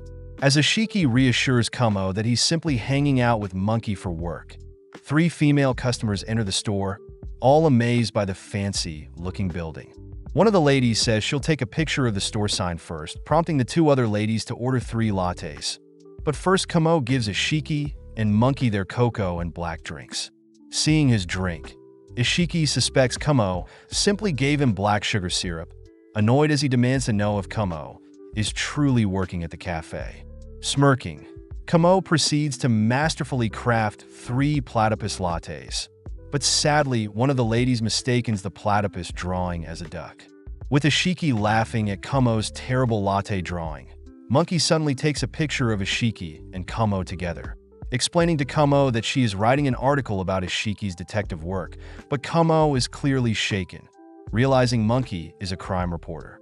Serving Monkey and Ishiki a massive latte. Ishiki clearly gets annoyed seeing how weird Kamo is acting, but Kamo reveals that crime reporters are very useful to detectives, therefore they need to build a good relationship with Monkey. When Kamo tries to butter Monkey up, Monkey cries for Kamo to stop wasting Ishiki's time, pleasing Kamo as Monkey clearly respects Ishiki highly. Out of nowhere, one of the girls suddenly collapses, prompting the other girls to cry her name Julie. Rushing over to inspect Julie, Kamo orders Ishiki to call the ambulance and police, deducing that Julie has been poisoned. As the police block off and secure the crime scene, the police report to Ishiki that a cyanide capsule was found in the women's cup, but at the same time Kamo is seen promising to avenge Julie. Out of nowhere, Monkey orders Kamo to clear the scene, stating that the great detective Ishiki needs room to solve the case. Happy to see Monkey speak so highly of Ishiki, Kamo utters that only 3 people could be the possible murderers, these being Kamo himself and the 2 ladies. With Monkey declaring that Ishiki will solve the case, Monkey pulls Ishiki aside, asking Ishiki about his thoughts on other complex and famous cases. But Kamo takes the chance to suggest that Monkey should begin bringing cases to Ishiki first, something Ishiki knows is really to benefit Kamo. Having gathered the 3 suspects, Ishiki asks Kamo what he was doing during the crime. But Kamo simply brings up the fact that he was annoyed seeing one of the ladies mistaken his platypus art as a duck. Moving on, Ishiki asks the lady who mistook Kamo's art, "Hey Ami, what she did after carrying the lattes to the others. Hayami states that as soon as she arrived at the table, Julie had asked the girls to gather for some pics. But soon after, Hayami had to take a phone call with the manager of her part-time job. Hayami admits that the phone call wasn't long, and that Julie was the first to select a latte. But Kamo wonders what Tameda was doing. Monkey butts in, asking Kamo to allow Ishiki to do the talking. But speaking up, Tameda reveals that Julie had purposely selected the cup furthest away from herself, shocking Kamo and Ishiki as they wonder how the murderer knew Julie would select the random cup. With Ishiki asking Hayami and Tameda to give him time to think, Ishiki wonders how they can inspect the lattes, but Kamo suggests Ishiki check Monkey's phone and Julie's social media to see if they have any photos before the crime. Asking Monkey for her photos, Monkey shows off the photos she snapped, impressing Kamo as he notes his platypus latte truly is beautiful. Next, Ishiki scans Julie's social media, landing on a photo of Julie holding up her latte. But suddenly Kamo realizes something. As Kamo heads off to retrieve something, Ishiki racks his brain for any solution, but Monkey is surprised to see Ishiki struggling so much. Returning, Kamo shows off a massive hand towel with their cafe logo, declaring that he's solved the case.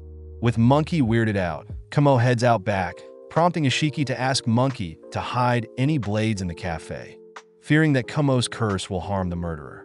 That evening, Ishiki gathers everyone once more, declaring that Julie was indeed murdered. When Tameda wonders how the murder got Julie to select the random latte, Ishiki reveals that Julie had a tendency to do things that drew attention to herself. An example is of Julie being in the center of all her pictures. Hayami mentions how the lattes were exactly the same though, but Ishiki reveals that the culprit only needed to change the lattes slightly, showing Julie's last photo.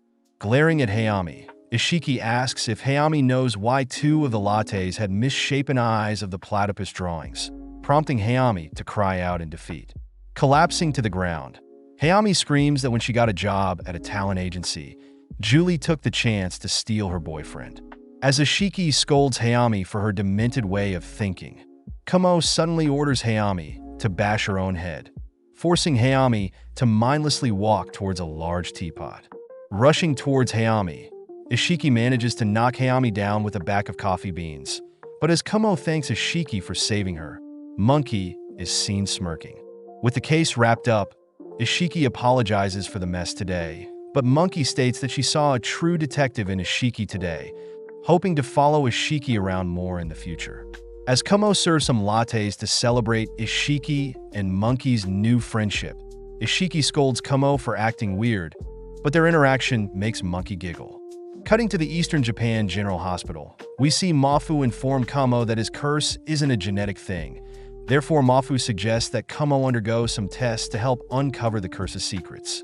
Back with Ishiki, we see Amamiya order Ishiki to head to Aichi, but when Ishiki wonders why, Amamiya mentions Sawasemi is currently at Aichi. Amamiya reveals that since Yamane was arrested, Sawasemi's arrest rate has decreased drastically. But when Ishiki wonders if Amamiya truly cares about Sawasemi, Ishiki realizes that Amamiya simply wants Ishiki to guarantee she won't have any competition for her superintendent title.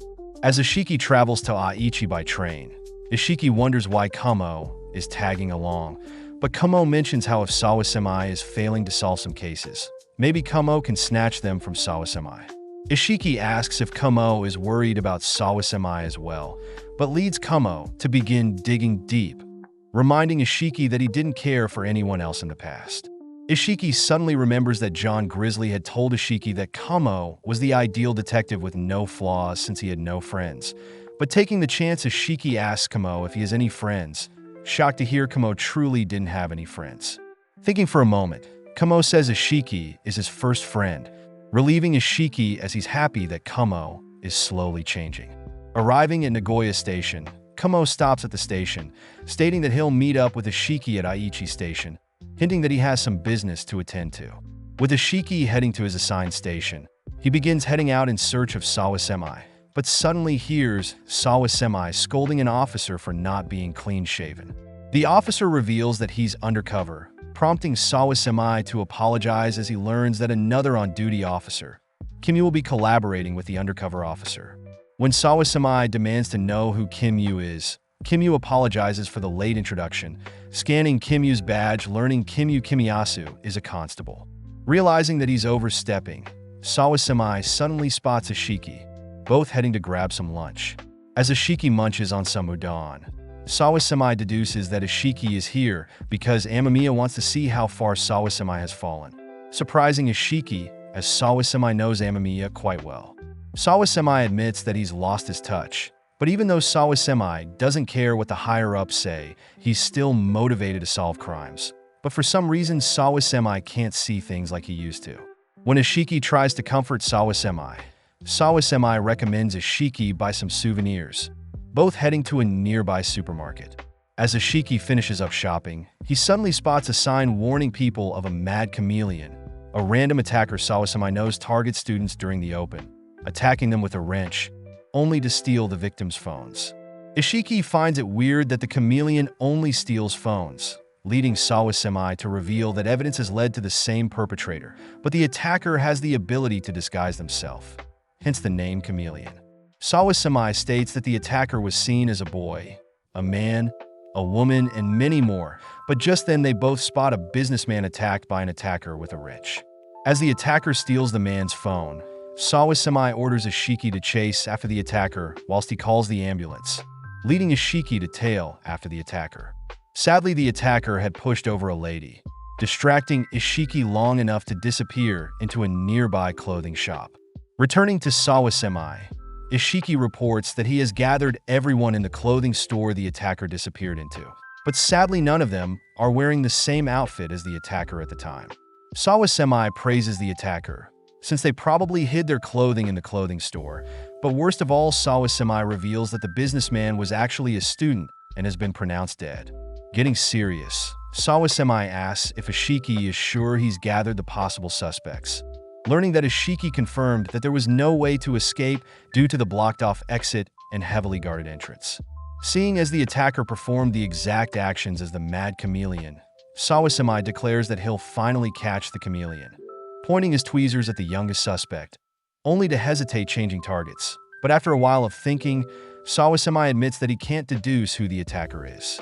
Just then, Kamo calls Ashiki, asking if Ashiki had met up with Sawasama yet, learning that Ashiki is currently tangled up in an interesting murder case.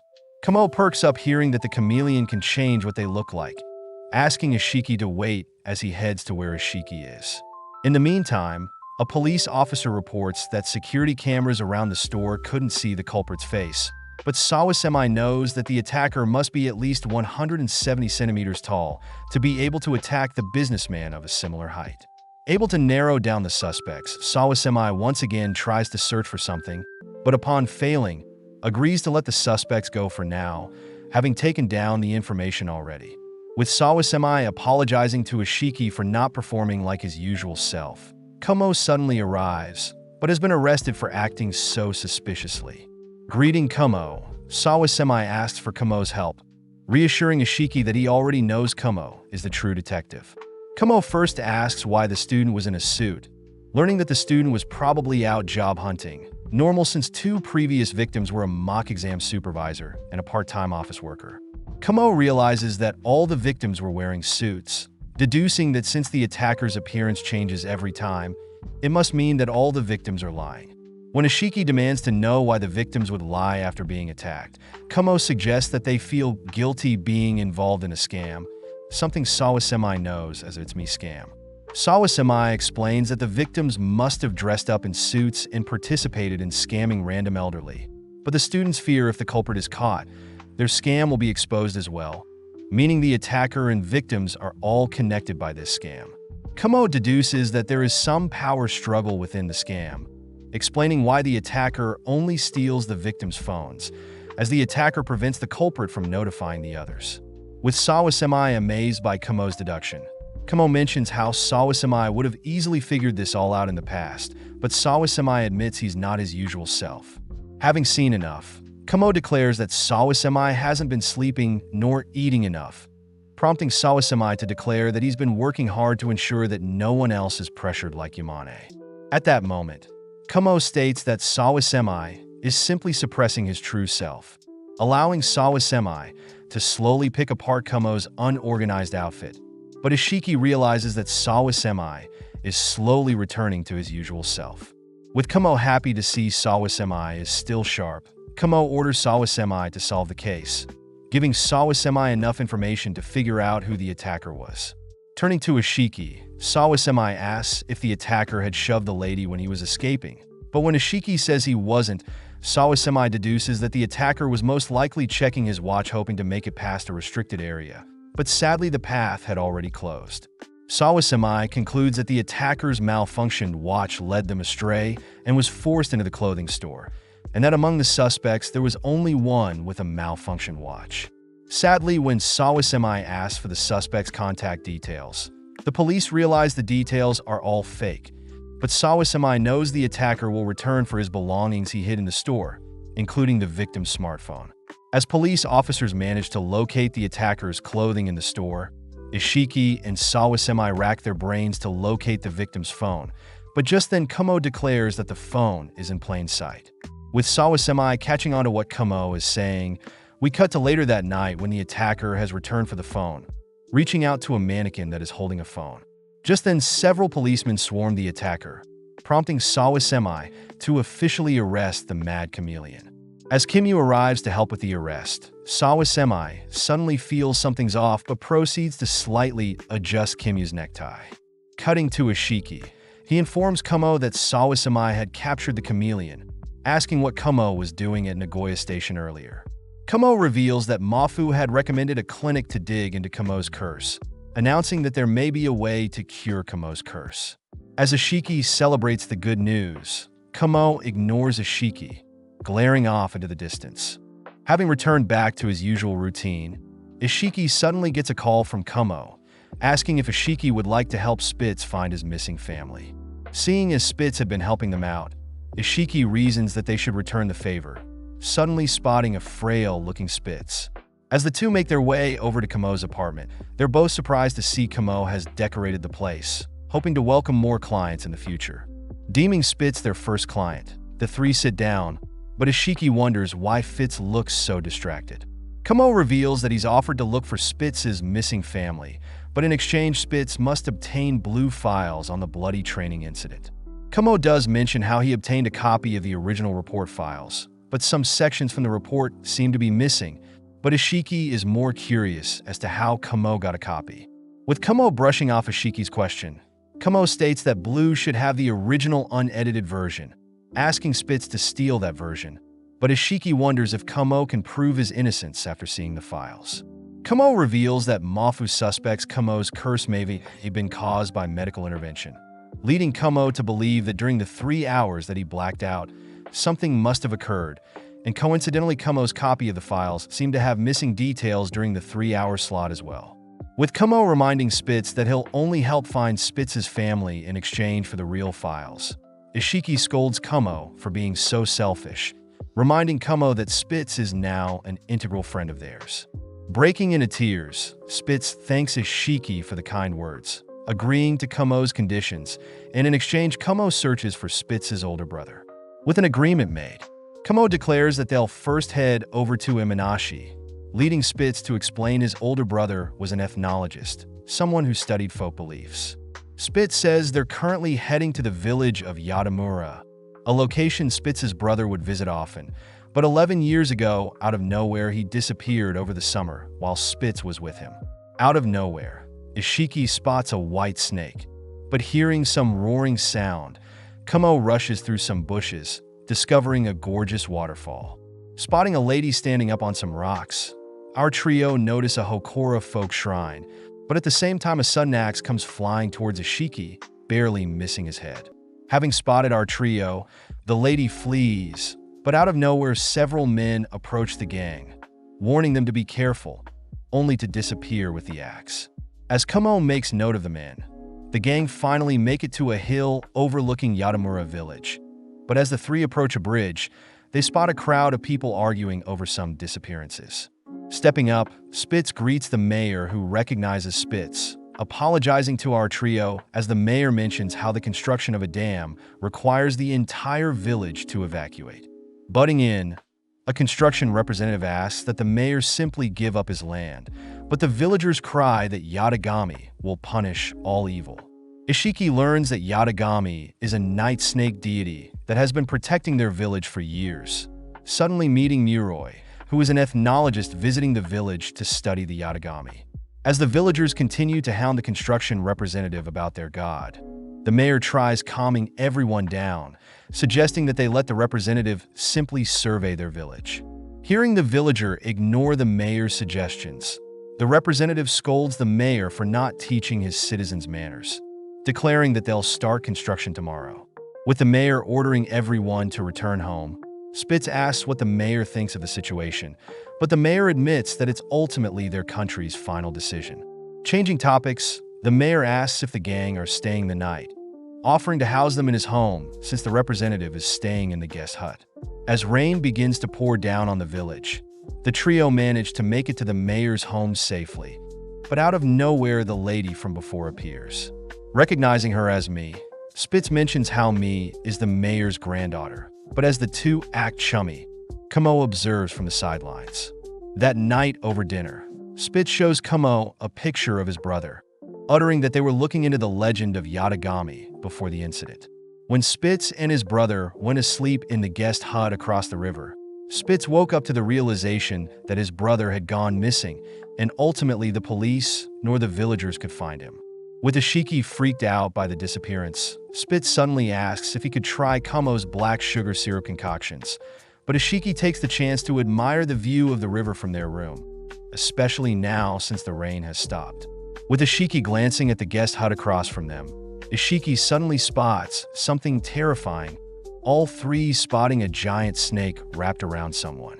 As the trio rush towards the guest hut, Kamo notices there are no footprints outside the muddy guest hut, all three rushing into the hut.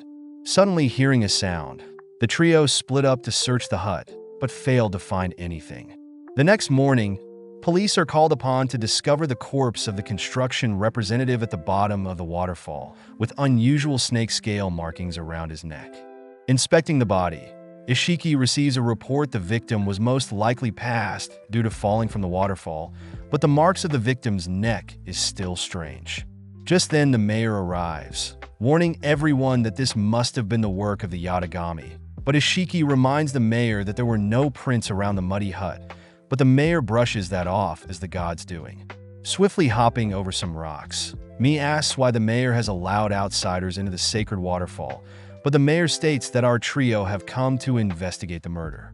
Kamo takes the chance to ask why Mi was near the waterfall yesterday, learning that Mi was giving Yatagami an offering in the shrine, something the villagers do often.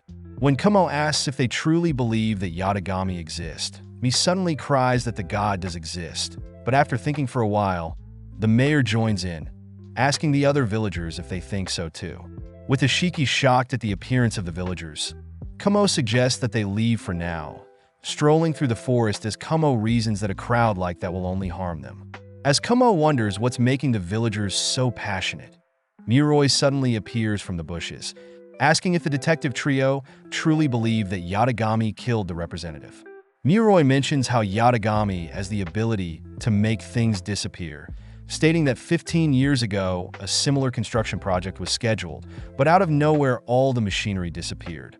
Muroi sympathizes with Spitz's brother disappearing, revealing that Yatagami's power is strange, having fallen off the mountain, but had survived believing it was Yatagami's protection. Kamo asks what Muroi was doing yesterday, learning that Muroi visited Yatagami's temple yesterday, a place that houses the shed skiing of a massive snake along with various manuscripts. Muroi reveals that the temple was unfortunately closed yesterday, so he was forced to return back to Suzuki's home where Muroi is staying. Now alone, the three go over the events last night, first spotting the body of a large snake, then that there were no prints around the muddy hut, and that the hut had barred windows protecting the hut. With Kamo stating that he has an idea of what happened, a policeman arrives guiding the three into the guest hut, leading Ishiki to wonder if the large noise they heard was because of a secret room. Unfortunately, the police reports the roof seems to have not been touched in ages, and that the tatama mats on the floor don't seem to be hiding anything. At the same time, Kamo discovers some of his black syrup that he spilled last night rushing over. But seeing as there are no leads, Spitz begins to believe that it truly was a god that took his brother. As Spitz reminisces on his memories with his brother, Spitz suddenly falls back, crying that he spotted a white snake in the river. With Kamo glancing through the windows, Kamo suddenly turns back to a suspicious-looking section of the floor, asking the officer where his spilled bottle of black syrup was when they got there. When the officer says that they haven't moved the spilled syrup except for when they replaced the tatama mats, Kamo declares that he has all the pieces to solve the case. As Ishiki gathers everyone, he explains that when they visited the guest hut, Kamo's sugar syrup seemed to have moved from the original spill, and that Spitz had spotted a snake in the river. Upon investigating, Ishiki found a rope tied to a rope, and using the fact that the temple was closed on the day of the crime, Ishiki states that the trick behind Yatagami's disappearance was the use of a painted scroll stuck to a tatama mat. Ishiki explains that a scroll of a person with a snake was attached to the bottom of tatama mat, and that it was strung up with one end of the rope hanging outside the window tied to a rock, and the other attached to the door. When the door is opened, the string would snap, sending the rock into the river, and ultimately laying the tatama mat back down, concealing the scroll. As for black syrup spilling everywhere, Ishiki deduces that the culprit snuck in after our trio left, only to retrieve the scroll. When Niroi wonders who would act out such a complicated scheme, Ishiki deduces that it was someone that wanted to protect the villagers, but they needed witnesses, prompting Ishiki to conclude that the mayor was behind everything. Ishiki first points out that the mayor, upon seeing the strangled victim, immediately declared the attack to be the work of Yatagami, but the mayor fires back, stating that these are only speculations, demanding to know where the murder weapon is. With Ishiki Shuken, Kamo steps up, revealing that the murder weapons must have been the thick ropes tied around the shrine, as they seem to be strung differently when they first visited. With Ishiki threatening to sample the rope for skin cells, the mayor ultimately gives in, revealing that he refused to allow his village to be turned into a dam, but Ishiki suspects the mayor is still hiding something. Out of nowhere, Kamo orders the mayor to jump to his death, but having prepared, Ishiki rushes to grab the mayor, snapping him out of the hypnosis. Sadly, the ground beneath Ishiki and the mayor crumbles, forcing Ishiki to catch the mayor and cling onto the edge of the cliff. As Kamo comes back, a mysterious man tosses a rope to save Ishiki and the mayor, ultimately handing the mayor over to the police. With me now left alone with our trio, Kamo breaks the silence by calling out to the man from earlier, revealed to be Spitz's brother. Spitz's brother asks how Kamo and Ishiki knew he was alive, leading Ishiki to explain that Muroi's story of his survival, along with me seen with an insulated bag, allowed them to deduce that Spitz's brother was living in the mountains. With Spitz's brother impressed by Spitz's friends, Spitz demands to know why his brother disappeared, leading the brother to explain that 15 years ago Spitz's brother had found out about the construction scheduling and that it was the mayor that hid all the construction machinery and pinned it on Yatagami. Spitz's brother also adds that 4 years after that, he had run into a dangerous organization that forced Spitz's brother into hiding without telling his family. Spitz's brother admits that he was the one that led the mayor into killing the representative, as the representative had discovered that Spitz's brother was hiding in the mountains, making outrageous demands, ultimately leading the mayor to killing him. Spitz's brother refuses to let any more suffer, asking Ishiki to arrest him, but Kamo wonders if the mayor was truly protecting Spitz's brother. Kamo reveals how the mayor was protecting me, mentioning how me actually loves Spitz's brother, flustering the two. Kamo states that they've done enough for today, heading off, prompting Ishiki to agree, leaving the others behind. With Spitz grateful for Kamo and Ishiki keeping his brother safe, Spitz keeps his side of the deal, sneaking into a library with hundreds of files, but is suddenly caught by the principal. The principal declares that Spitz will be heavily punished for committing such a crime, but upon hearing that Spitz will gladly accept any punishment, the principal asks Spitz for a favor. Having returned to Kamo's apartment, Spitz unfortunately mentions how Kamo's file didn't exist, revealing that the principal has instead sent a recorded message. With Kamo seeing that the message is a cipher, he declares that the cipher needs a password made from Ishiki and Spitz, prompting the three to all sit down. Kamo begins to read that the principal knows that there was some foul play behind Kamo's bloody training incident, revealing that there was actually an unknown blood stain found at the scene of the crime. Since no one could solve the case, Kamo was ultimately blamed, but worst of all, data of the unknown blood stains were wiped from Blue Academy and any existing police report.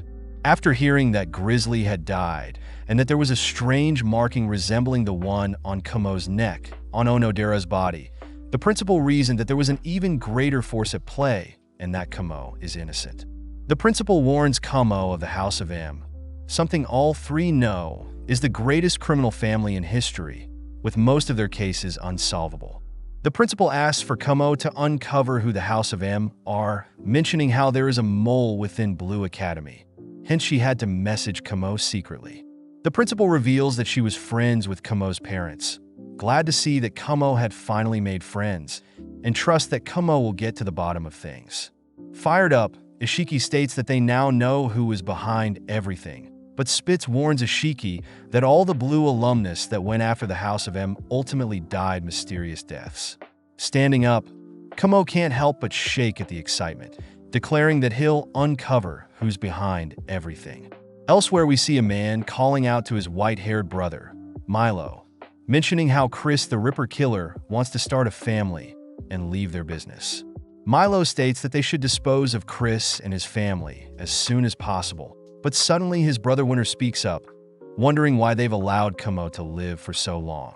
Milo reminds Winter that Kamo is still their family, wondering if Winter is pissed since they had to get rid of Alice.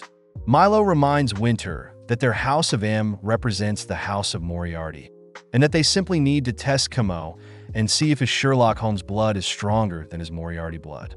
The season ends with Winter, the fourth son of the Moriarty family, heading off to Japan to test Kamo, all whilst Milo, the first son of the Moriarty household, wishes Winter the best. Cutting back to Kamo, he begins reflecting on his life, strangely afflicted after realizing the mark on his neck maybe had been caused by an outside source. Strangely enough, Kamo doesn't remember the House of M ever showing themselves, except for that one time where the strange police officer passed him at the lighthouse. At the same time, Milo receives word that Winter has landed at his destination, exciting Milo as he knows things will get interesting. Several days later, on a sunny day, we see Ishiki rushing through town, all whilst Winter seems to be reading up on some criminals. Although the criminals are allies to the House of M, Milo orders Winter to deal with them since the police have now identified them. Having met up with Amamiya, Ishiki and Amamiya greet the police officer at the scene of a crime along with the witness, but they both also realize Kamo is present. Having taken up the disguise of a sweets vendor, Amamiya is flustered as it's been a while since she's spoken with Kamo. Upon hearing that Kamo and Ishiki are working together on Kamo's fake sweets business, Amamiya gets jealous and is offered a contract to work with Kamo as well. As the three head to the scene of the crime, Kamo reveals that he had learned where Ishiki was heading via the GPS he placed on Ishiki, freaking Ishiki out. Arriving at the crime scene, the trio are horrified to see a mangled corpse skewered on a statue, something Amamiya believes is a killer's way of showing off. Upon further inspection, Kamo spots a cryptic-looking note attached to the victim, but when Kamo reads the note, he instantly recognizes the text comes from the revelation to John.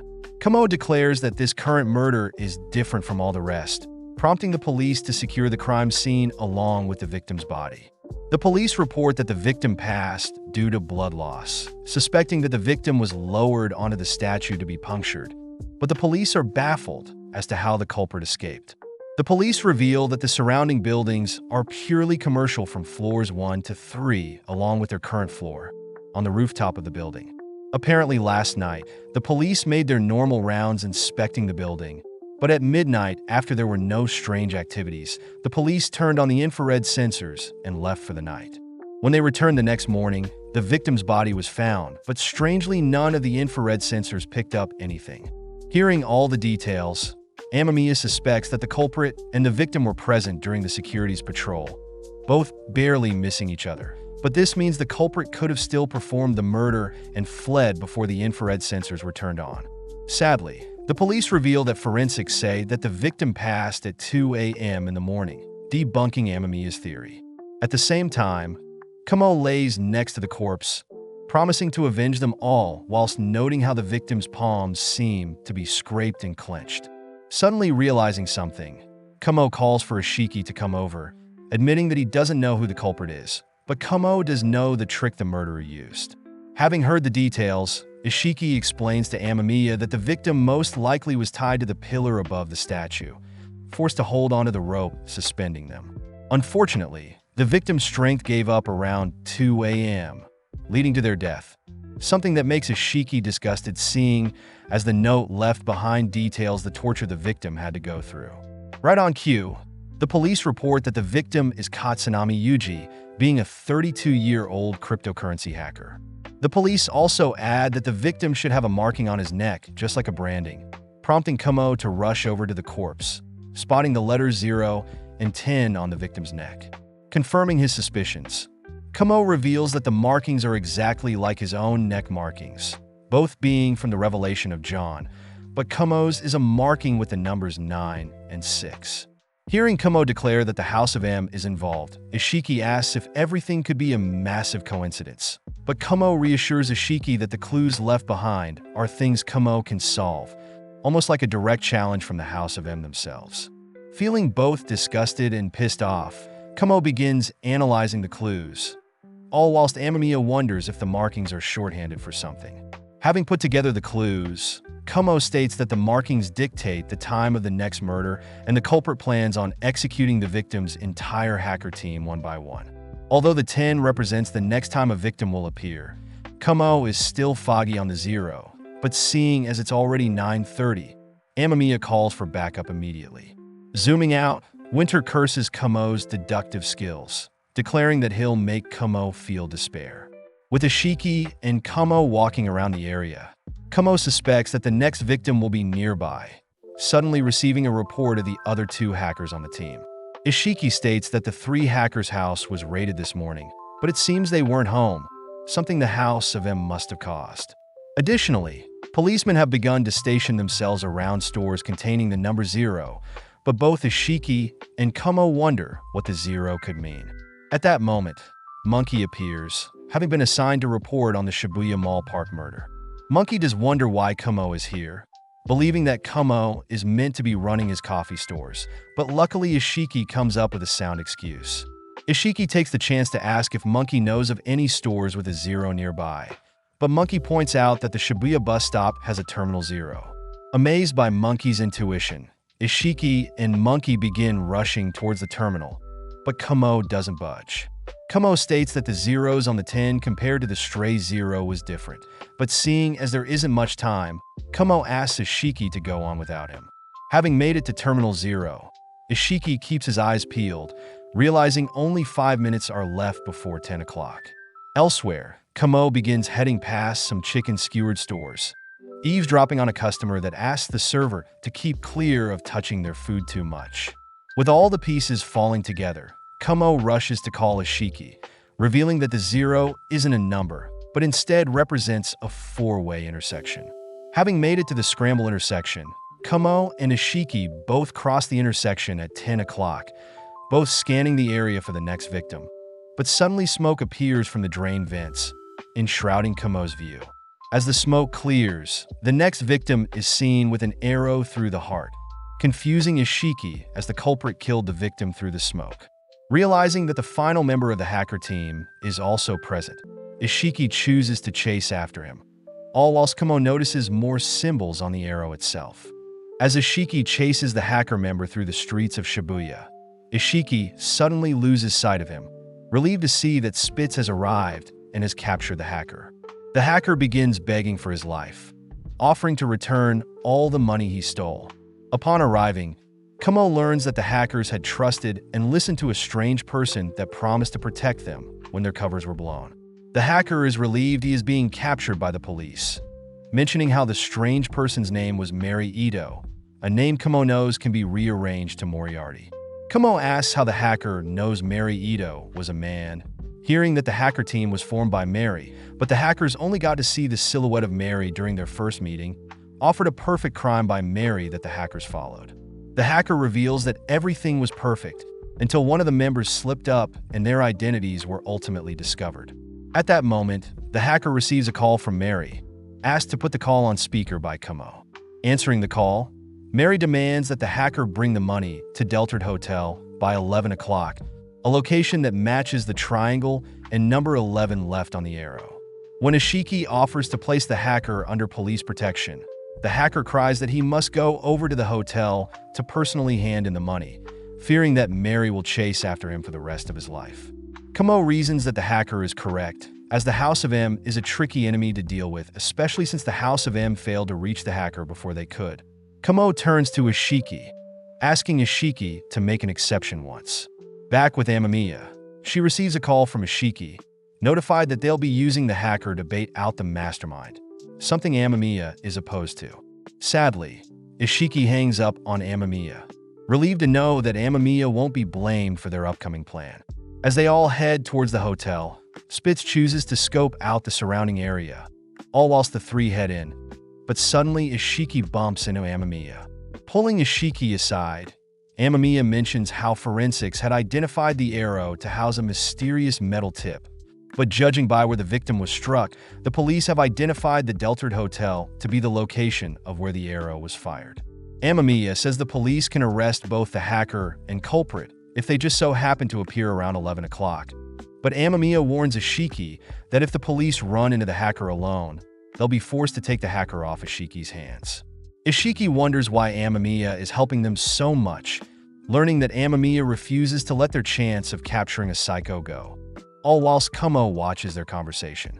At the same time, Winter reports to Milo that he's taken out 2 of the 3 hackers, but Milo asks that Winter not underestimate Kamo. Sitting at the hotel, Kamo deduces that there are 30 disguised officers within the hotel, impressed by Amamiya's power. At the same time, Ishiki is tasked with protecting the hacker, both choosing to hide in the men's bathroom, all whilst Kamo roams around the hotel. Kamo thinks about how the hacker hiding in the bathroom, along with a layer of disguised police, should keep the attacker at bay, but Kamo does admit something is off about their arrangement.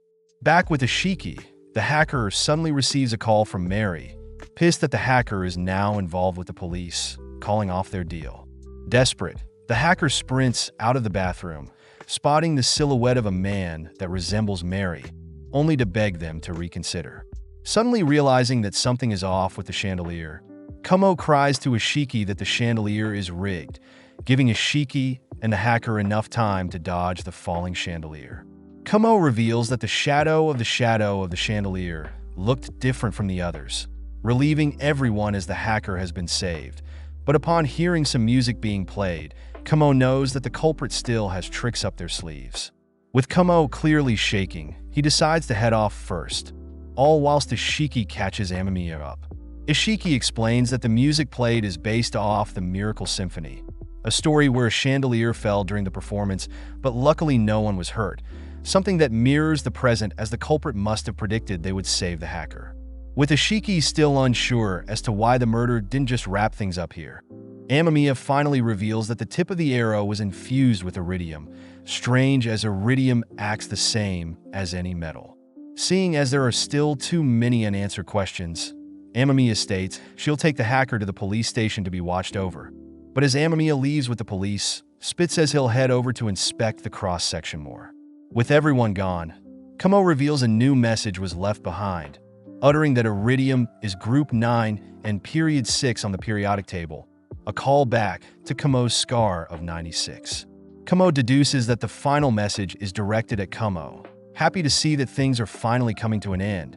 Heading off with Ishiki relieved Kamo is asking for help. Seeing as the letter H is a marking for helipad, Kamo manages to find the only building with one, heading in only to learn that the helipad is closed for inspection. Using his police status, Ishiki manages to gain access to the helipad, impressed the culprit had planned for no one to witness their crimes. Riding an elevator onto the roof, Kamo and Ishiki stumble onto 2 men knocked out, suddenly noticing the elevator open once more. Appearing from the elevator is the hacker, uttering that the police car he was in was attacked, and a big guy in a helmet had sent the hacker to this exact location to hand Kamo his phone. Right then, Kamo receives a call from Mary, declaring that at 12 o'clock Kamo will feel despair. Seeing as everything finally makes sense, Kamo reveals that he solved the cross-section incident, declaring that the smoke screen would have made the crime impossible. Therefore, the murderer must have snuck in close and stabbed the victim, using the smoke screen to their advantage. Kamo asks if the hacker and Ishiki remember any suspicious people nearby, annoyed to hear that no one stands out in their memories, accidentally spilling some black syrup on the hacker. Offering a handkerchief to the hacker, Kamo accidentally drops the handkerchief, only to cry out that the hacker's disguise is pathetic, ripping off his face mask. As Winter tries to hide his face, he leaps back, but Kamo says he has already memorized Winter's face. Winter asks when Kamo had figured out his scheme, learning that Kamo had never trusted the solution to the triangle clue, as they were told the solution over the phone, making it possible to be a recorded call. Next, the chandelier falling made things perfect for the victim to come out unscathed, meaning the hacker was either an accomplice or the murderer themselves. When Kamo had figured out the crossing murder, the only option was that the murderer was the hacker in a disguise. But more importantly, Kamo demands to know where the real hacker is. Right on cue, as the clock strikes 12 o'clock, a massive explosion can be heard nearby, all whilst Winter reminds Kamo that he's powerless to save anyone. As Kamo and Ishiki rush to peek at the recent explosion, Winter reveals that the explosion signifies the death of the final hacker at 12 o'clock, but Ishiki is more worried about Amamiya. When Ishiki and Kamo try to call Amamiya, Winter notes how their phones shouldn't be working, something Kamo realizes is due to Winter planting strong magnets near the scanners when they first enter the building. Seeing Winter recounting how resolute Amamiya was when he strapped a bomb to her, Ishiki rushes to silence Winter, but Winter nonchalantly parries Ishiki's attacks, replying with a powerful kick to his stomach. Winter asks whether Kamo is feeling despair at the moment, but Kamo calls out the House of M as people who use tough riddles and kill either way. Winter curses Kamo for housing Moriarty's blood, but Kamo simply fires back by calling Winter a coward, learning from Winter that it's his role to outsmart Kamo, since Kamo's Sherlock blood makes them natural enemies. Before Ishiki can attack Winter again, Kamo stops him, revealing that he knows that the hacker and Amamiya are still alive, since the explosion is meant to trick Kamo into thinking he has failed as a detective. Knowing that the clues still remain, Ishiki begins to freak out, wondering what more could happen since they've already passed 12 o'clock, but Kamo suddenly realizes something, heading to peek at the explosion once more. Kamo declares that it hasn't passed noon yet, seeing as the phone they've been using has been set ahead of time, plus the explosion blew up the public clock. Impressed, Winter reveals that it is still 11:55, encouraging Kamo to try his best as Winter will concede if Kamo manages to figure out where Amamiya and the hacker are. Digging deep, Kamo reasons that the final trick must be related to 96, just like how every other crime scene has been. But Ishiki couldn't help but notice Kamo is the only thing that has the letter 96 on him. Laughing out of joy, Kamo realizes that Ishiki is correct, declaring that Amamiya and the hacker must be in the same building as him, all waiting to see if Winter approves. Seeing as Kamo has indeed figured out where Amamiya and the hacker are, Winter states that the bombs can simply be turned off and that the two are in the storage room in the building. Sadly, Kamo knows there isn't enough time, something Winter confirms since the elevator takes a minute to go down the building. And seeing as Amamiya and the hacker are at the bottom floor, Winter states Kamo has failed to save them. As the two stand off against each other, Kamo smirks, both watching as the clock finally strikes 12 o'clock. Surprisingly, no explosions can be heard, something Kamo reveals is thanks to Spitz listening in on them, due to the GPS tracker he had placed on Ishiki. Winter is in complete awe, realizing he has indeed been beat. With Kamo demanding to know if Winter is part of the House of M, Winter's shaken expression confirms it for Kamo, wanting to know more about his 96 marking. Winter says Kamo is not worthy of such a marking, mentioning how Kamo is the 6th generation in the Holmes lineage. Plus, Kamo's 96 is a callback to the Revelation of John, where the passage refers to someone wanting to die but can only suffer. Kamo deduces that the 6 in his scar refers to him being the 6th generation, something Winter doesn't deny. But Kamo also points out how Winter is being controlled, not actually wanting to kill Kamo. Winter cries for Kamo to be silent, suddenly confessing to being the one who slaughtered the first victims. But this triggers Kamo's hypnotic eye, ordering Winter to jump to his death. Luckily, Winter had already predicted such a thing, having plugged his ears, but Winter does blow up the railing of his own free will. Kamo mocks Winter for running away now, but Winter warns Kamo to be careful as he won't be getting a second chance. Out of nowhere, Milo's voice can be heard, declaring that Winter himself won't be getting a second chance, suddenly struck through the heart by a bullet, only to fall off the building. As a lone assassin retreats into the darkness, Kamo and Ishiki confirm that Winter has indeed been hit, falling to his death. In the aftermath of the attacks, Ishiki learns that the hacker had taken his own life with a poison pill, something that freaks Amamiya out. On a lighter note, Amamiya had met Spitz, believing Spitz to be working with Kamo on his candy business. Amami East reports that all 3 hackers were ultimately killed, plus the culprit took their own life, asking Ishiki to deal with the inspection of the culprit's corpse since Amamiya needs some rest. Heading to the mortuary room, Ishiki begins inspecting Winter's corpse, but later that night, he reports to Spitz and Kamo that the corpse did not belong to Winter. Kamo praises the House of M for covering up any of their involvement in the aftermath, deducing that Winter's body must have been caught as it was falling, only for a dummy body to be thrown as replacement. Ishiki reasons that he needs to change his mindset if they'll be pitted against such a formidable crime organization, but Spitz takes the chance to reveal that Winter was the name of the man that was shot on the roof. Kamo knows that overall the crimes were quite fair, curious as to who called for Winter to be silenced, knowing that this final boss will be the person that runs the House of M. With Kamo declaring he'll get to the bottom of things, we cut to Milo, who is receiving reports from his butler confirming that all aspects of their involvement have been erased as usual. Milo asks how Winter is doing, hearing that Winter will pass away soon. As Milo heads out, he asks for the assassin to be removed as well, failing to murder Winter with their bullet, all whilst Kamo ponders on who this brother figure Winter desperately pleaded with. With several days passing by, Ishiki visits the crime scenes once more, saddened to see that time moves even though no criminal was caught in the end. Heading towards Kamo's apartment, Ishiki spots a moving truck, curious as to who would move into the same run-down apartment as Kamo. Seeing as the visitor has dropped some coins, Ishiki rushes to pick them up, only to realize Mafu is the new resident. Sitting down with Kamo, Mafu reveals that she's found a solution for Kamo's hypnotic curse, but Kamo needs to be sedated with some heavy medicine. In other news, Mafu is moving in with Kamo as she had recently been kicked out of her old apartment, something that also helps Kamo as Mafu can now help monitor Kamo until she finds her new apartment. Seeing Mafu acting strange, the boys spot Mafu glaring at her phone, shocked to see her phone is completely shattered but still works.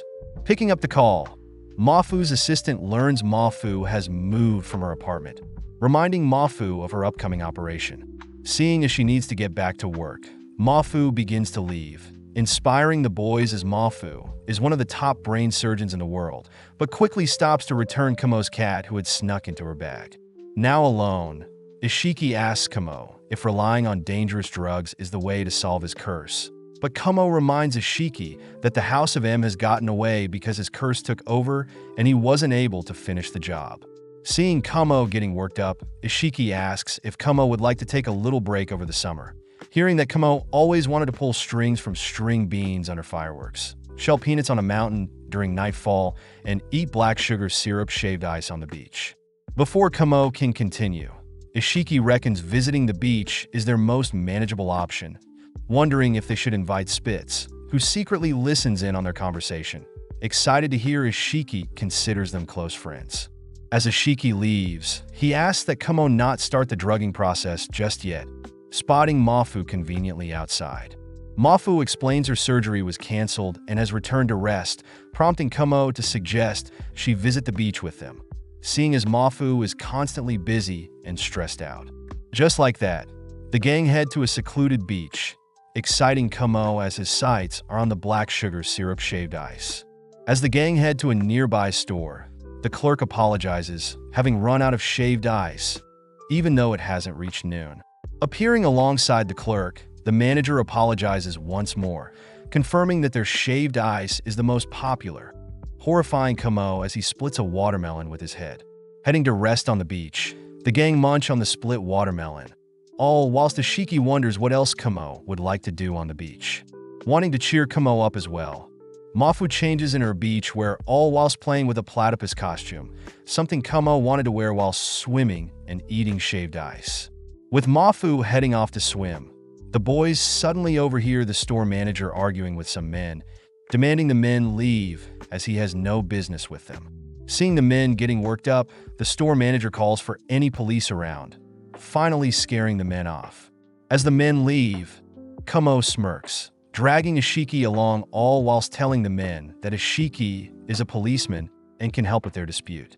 Giving in, the men reveal that they've been present since yesterday to surf, and one of their friends had gotten food poisoning from the manager's store and suddenly disappeared.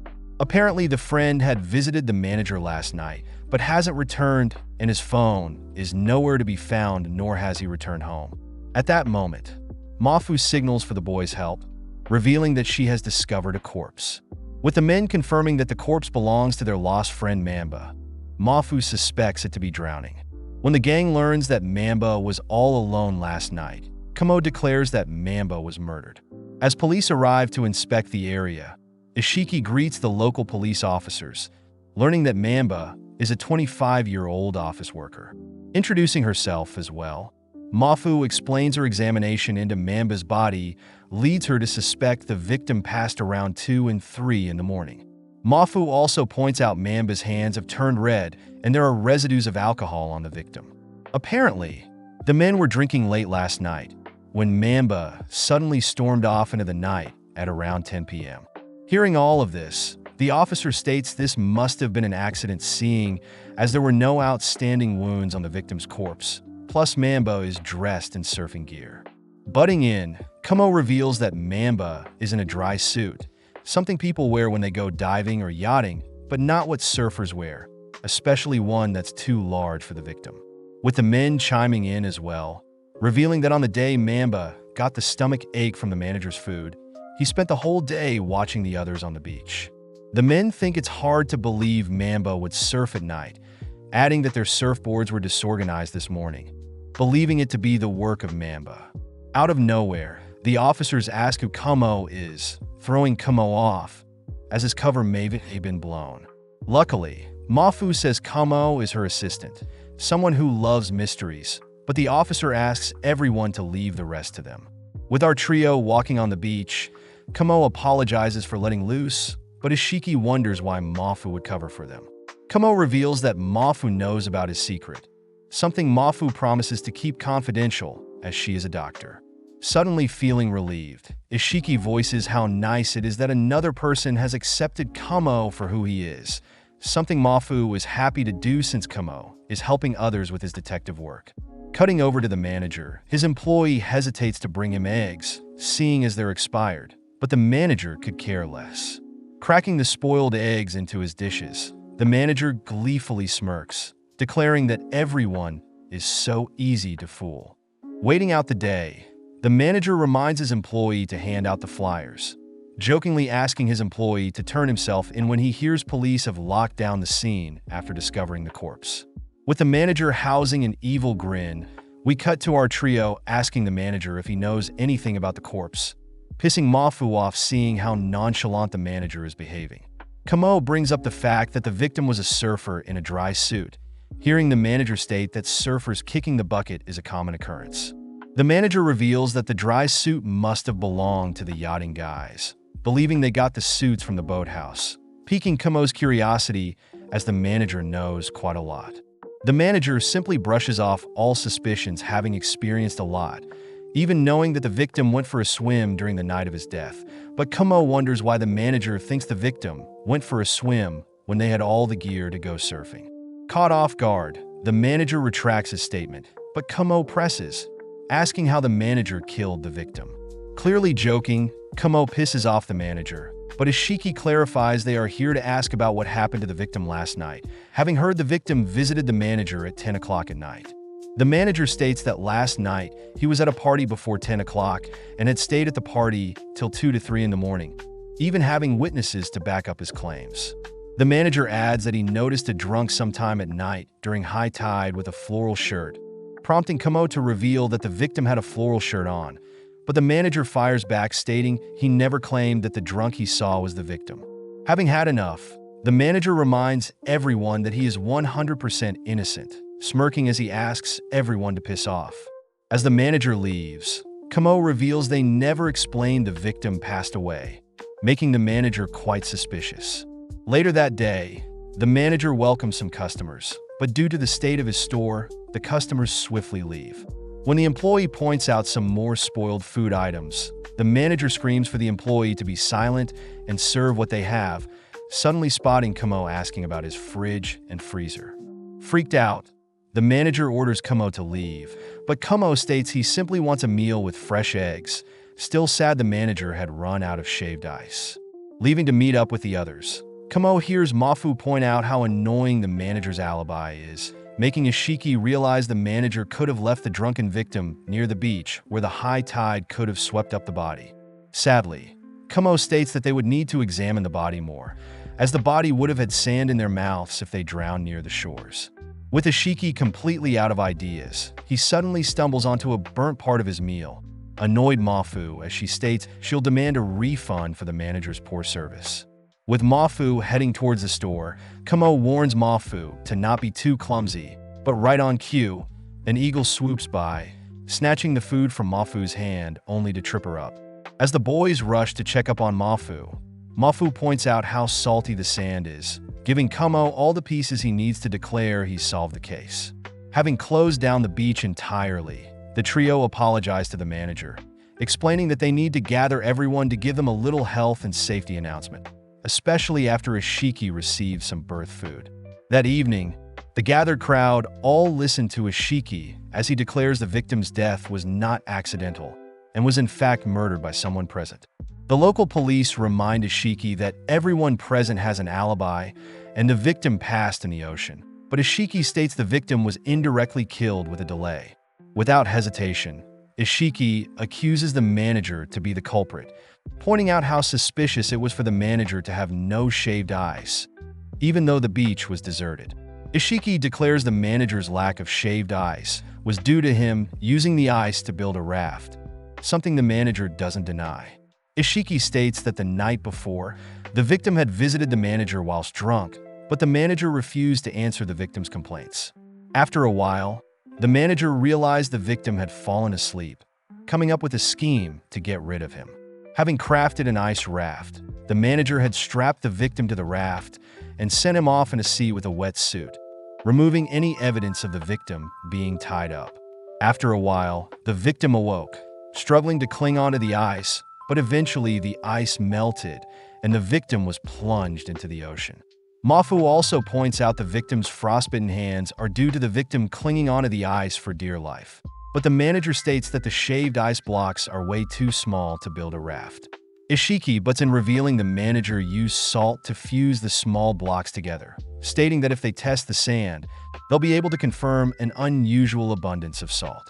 The manager says the salt must be because he frequently cooks nearby, but Ishiki threatens to compare his sales and orders to see if he truly uses that much salt.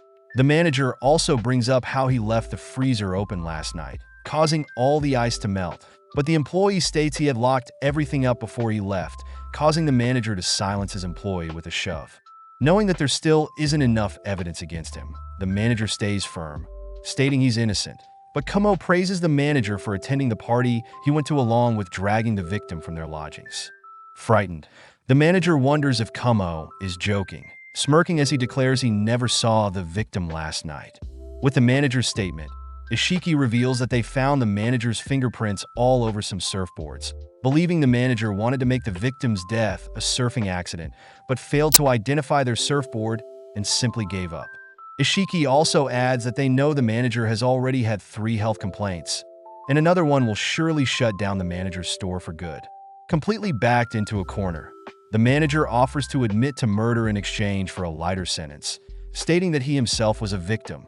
But Mafu steps up, slapping the manager for valuing a human life so lightly. Flashing back, Kamo is seen worried about his curse kicking in once they capture the murderer. asking Mafu if he can take the medicine. In the present, Kumo is seen acting normal, triumphantly asking for the manager to be arrested. But Kumo does seem to forget who Ishiki and Mafu are suddenly collapsing due to the medicine. Having returned home, Kumo sleeps on his floor, happy to see Ishiki is visiting him. Ishiki reveals the case has been wrapped up. As for Kumo, he had been asleep for a whole day, grunting about Max and Molly. Kumo states that Max and Molly were kids at his birthday party when he was younger, but for some reason Kumo can't remember the third person present during the celebration. Ishiki states that the side effect of medicine is due to Mafu not knowing everything about Kumo's curse. But before Kumo can despair more, Ishiki states he has gotten permission to use the medicine whenever, hoping to make their detective solving easier moving forward. At the same time, we see a mysterious man greeting a terrified woodcarver, declaring that no one is a match for his brilliance. At a cafe, Kumo hears Ishiki has connections with someone in the idol business. Excited to report they'll get some Nihonian tickets. Seeing as Kumo doesn't know who Nihonian is, Kumo listens to Omoi Nihonian's music, learning that Nihonian had initially debuted as a composer, but has since used her face and voice to garner more attention. Heading for a walk, Kumo sees there had been a report of a kidnapping of a genius woodcarver, but they seem to have released him after 3 days.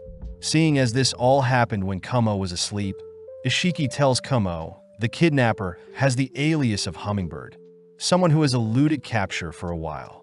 Ishiki points out that this particular abductor is a genius, having made a 5-star chef cook them a meal, an artist create them a painting, and even had a sculpture carve a Buddha statue for them. Kumo also deduces that the abductor must have lured in their victims with love letters, something Ishiki is surprised Kumo was able to figure out. Pissed, Kumo demands to know why Ishiki hadn't told him about this case until now. But Ishiki says since the people captured are eventually released, there wasn't any need to prioritize this abductor. Before Kumo can run off in search of the hummingbird, Ishiki reminds Kumo they need to attend Nihonian's concert first, both amazed by the amount of people who have also gathered. Scanning the area, Kumo spots a strange man in a mask watching videos of a genius pop maker and ballerina. Excited as Kumo walks over to the man, offering to guess the mysterious man's job title. Kumo says his job requires he is able to read his customers, prompting the masked man to put away his earbuds, welcoming Kumo to guess his job title. Kumo starts by stating the man's sleight of hand movement reminds him of magicians, but seeing as the man has a bulky watch, Kumo infers the man has another title.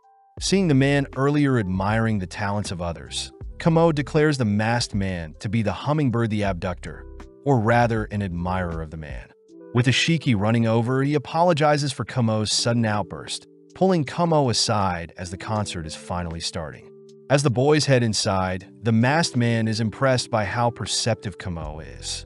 With the concert starting, the crowd roars, all excited to see Nihonian introducing one of her new songs. Dimming the lights, Nihonian lets loose her voice, bringing everyone to tears as the tune seamlessly captivates the crowd. Having finished the concert, Kumo admits Nihonian is quite gifted, interested as to why Nihonian was on hiatus until now. Just then, Higuchi calls out to Ishiki, revealed to be the one who hooked Ishiki up with the tickets, but Higuchi cries they are in need of a policeman. Rushing to Nihonian's showroom, Ishiki reads over a love letter from the hummingbird, turning to Higuchi and Nihonian's manager only to ask them for details. Mitsuhashi, Nihonian's manager, says they received the letter along with a brand new guitar when Nihonian returned from her performance, but Ishiki wonders how someone could have snuck in a guitar. Kumo believes the culprit must have done it prior to the concert, flustering Nihonian as she gazes at Kumo, but Ishiki wonders who used the venue the day prior. Upon hearing that a party was scheduled yesterday but was suddenly canceled, Ishiki asks for Higuchi to find out who rented out the venue yesterday. With the scheduled day written on Nihonian's love letter arriving, Ishiki is amazed 100 police have arrived to secure the area. Namasu, the head of the Special Crimes Unit, cries he'll protect Nihonian at all cost. Although Ishiki is stiff at first, Namasu reminds Ishiki that Ishiki had been specifically selected for this mission. Heading off to Nihonian's home, Namasu mentions how Nihonian and her manager had specifically requested that Nihonian be guarded at home, wanting to still write songs whilst being guarded. Ishiki wonders why there are so few guards stationed at her home, but Namasu reveals that a previous case had hundreds of guards protecting the victim, but Hummingbird simply released bees to scare them all off only to capture the target afterwards. This time, Namasu plans on stationing only a select few. As for the rest, they are to set up a perimeter around Nyeonyeon to guard her. Knocking on Nyeonyeon's door, Ishiki is surprised to see Kumo had been invited by Nyeonyeon, having donned his alias of a sweet store owner. Just then, Namasu receives a report that the Yamanashi Police Department will be joining them. Spotting Sanu and his team roll up only to reveal they also received a letter from the Hummingbird. Sanu reminds Namasu that Nyeonyeon's home lies in his jurisdiction as well. Plus, now that he too has received a letter from Hummingbird, they will join in on protecting Nyeonyeon. Handing Namasu the new letter, Namasu confirms that the letter does indeed belong to the Hummingbird. But before Namasu can secure the evidence, Sanu snatches away the letter stating that he'll be taking over from here. But Namasu can collaborate with them. Pissed, Namasu scolds his team for letting other officers in without his permission. But Sanu takes the chance to greet Kumo, intrigued to see a non-officer at Nyeonyeon's home. As Kumo serves up some sweets, Kumo asks about the history of the house, hearing that the original building burnt down, leaving only the clock tower which Nyeonyeon's new house was built around. Seeing various fire alarms around the house, Sanu praises Nyeonyeon for her smart thinking, but recommends they move Nyeonyeon to a location no one else can reach. Heading up the clock tower, Nyeonyeon reveals she uses the clock tower as her composition room, prompting Namasu to survey the room. As Namasu heads over to check out some windows, Nyeonyeon suddenly cries not to open them, reminding everyone she has a massive fear of heights.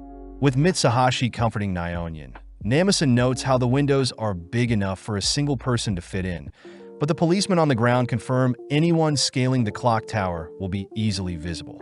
Having confirmed the room will be Nyeonyeon's safe haven, the gang leave Nyeonyeon in the clock tower, all surprised to see Mitsuhashi slam and lock the door leading up the clock tower. Going over the formation, Namasu has 4 of his men securing the front yard, Sanu has 4 of his men in the backyard, and Ishiki, Sanu and Namasu will personally remain inside the house. Seeing as Nyeonyeon is locked in the clock tower from the outside, Sanu declares that not even an ant can reach Nyeonyeon, impressing Kumo as he serves the gang some donuts. As Sanu warns everyone to not underestimate the Hummingbird, the gang continue to patrol Nyeonyeon's home, but Kumo takes the chance to serve another of his sweet treats. Kumo jokes about being abducted himself since he's proud of his black sugar syrup concoctions, but Sanu reminds Kumo that the Hummingbird only abducts those with otherworldly talent. Turning to face Sanu, Kumo declares he is a master of deduction, asking the Hummingbird to test him, but suddenly a fire alarm rings throughout the house. As the sprinklers flood the house, Mitsuhashi reports that there is no fire in the house, cutting to Sanu, Kumo, and Ishiki rushing up the clock tower. Seeing as it's locked, Ishiki asks Mitsuhashi for the keys, barging open the door, continuing up the stairs. Sadly, the gang realize that Nyeonyeon has disappeared, spotting a window open, only for Sanu to praise the brilliance of the Hummingbird to have abducted Nyeonyeon from them. But Kumo declares the show has only just begun. With Namasu pissed at his shortcomings, Mitsuhashi collapses to the ground, pissed that even 100 police couldn't stop the Hummingbird. Checking outside, Namasu hears the police on duty never spotted anyone climbing through the window, but seeing as the staircase was guarded by Ishiki and Sanu, Sanu declares that the Hummingbird truly is a genius. As Mitsuhashi states that she is unaware of any secret rooms in the clock tower, Namasu rushes to inform his men guarding the perimeter of Nyeonyeon's house, asking Ishiki to scan the house once more with Mitsuhashi. As for Kumo, he stays back asking if Sanu has already given up, but Sanu says he was simply admiring the Hummingbird's brilliance. Sanu says he'll be the one to catch the Hummingbird, asking Kumo if he thinks he can beat him to it, but Kumo corrects Sanu, betting on Ishiki to be the one to come out on top. Catching up with Ishiki, Kumo follows Mitsuhashi into a storage room, surprising her when she notices some thick blinds have been removed, as they are meant to keep the music equipment out of direct sunlight. Kumo asks if Nyeonyeon uses all the instruments in the storage room, but Mitsuhashi admits she's not sure, instead asked by Sanu if she recognizes anything unusual about Nyeonyen's computer.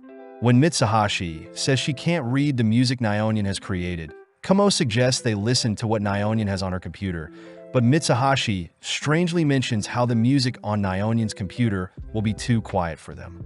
Acting strange, Mitsuhashi corrects herself, saying the song on Nyeonyen's computer is clearly incomplete, leading everyone around to inspect the fire alarms. Upon confirming that the firearms had been rigged and triggered from an outside source, Mitsuhashi mentions how the fire alarms were inspected a month ago, surprising Kamo, as the hummingbird must have used that inspection to rig the fire alarms.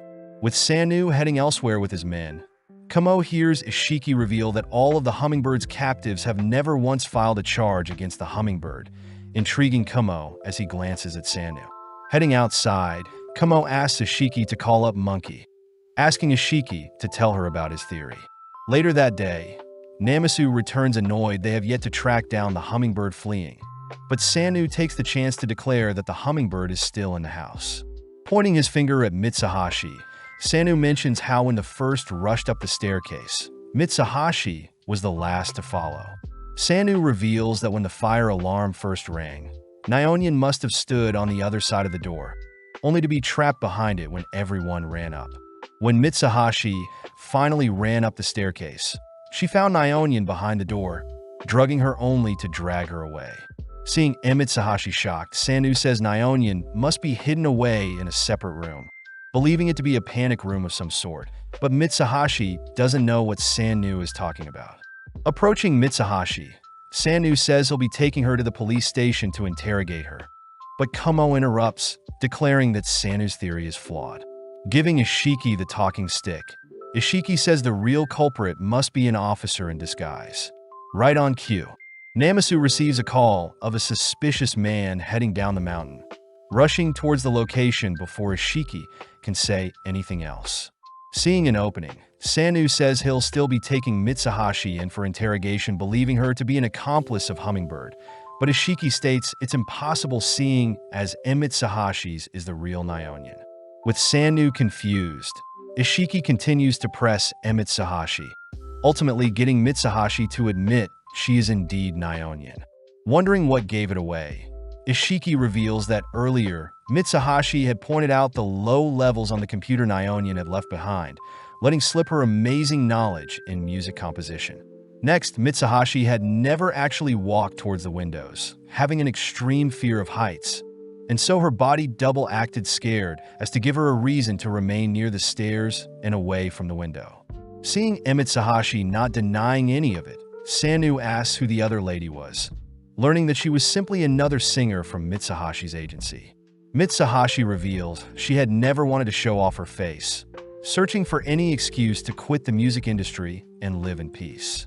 Mitsuhashi says the pressure for each of the compositions to be greater than the previous is too much for her, and her love for music is faded, something Ishiki and Sanu feel sympathy for. Apologizing for accusing Mitsuhashi, Sanu says he'll head towards Namasu and the others, but Kamo asks Sanu to bring them with him, mentioning how Ishiki has other theories as to who the hummingbird is. Happy to oblige, Kamo sits in the front whilst Mitsuhashi and Ishiki sit in the back. When Sanu asks Ishiki to further explain his theories, Kamo offers to explain them instead, starting with how Nyeonyen vanished.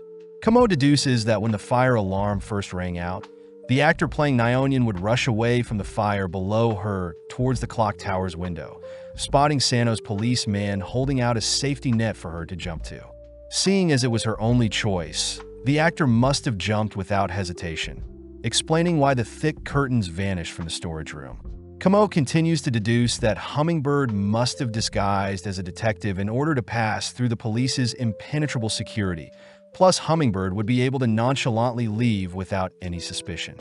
With everything falling into place, Kamo declares Sanu to be Hummingbird, prompting Sanu to pull over as he is impressed he was figured out. Sanu says he was surprised that Nyeonyen's actor jumped from the clock tower, seeing as the real Nyeonyen would be too afraid to do such a thing. Sanu deduced the manager to be the real Nyeonyen. Sanu reassures Mitsuhashi that her actor double is safe, but Ishiki is more intrigued to know why Sanu kidnaps people, leading Sanu to admit he does everything for his daughter. Sanu's wife had unfortunately passed when she gave birth to Sanu's now 13-year-old child, but seeing his wife's musical talent in his daughter, Sanu had forced his daughter to train relentlessly to meet his expectations. Sadly, the pressure he exuded onto her drove her crazy, forcing her to shut herself off from others. But occasionally Sanu's daughter would cry seeing masters of their craft on television.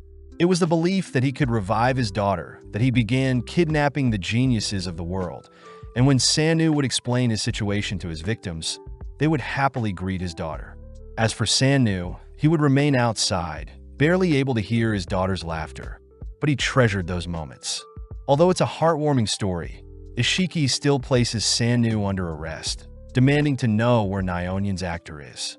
Instructed to check the trunk, Ishiki pops the trunk, spotting a letter that reveals the actor to be in the backyard.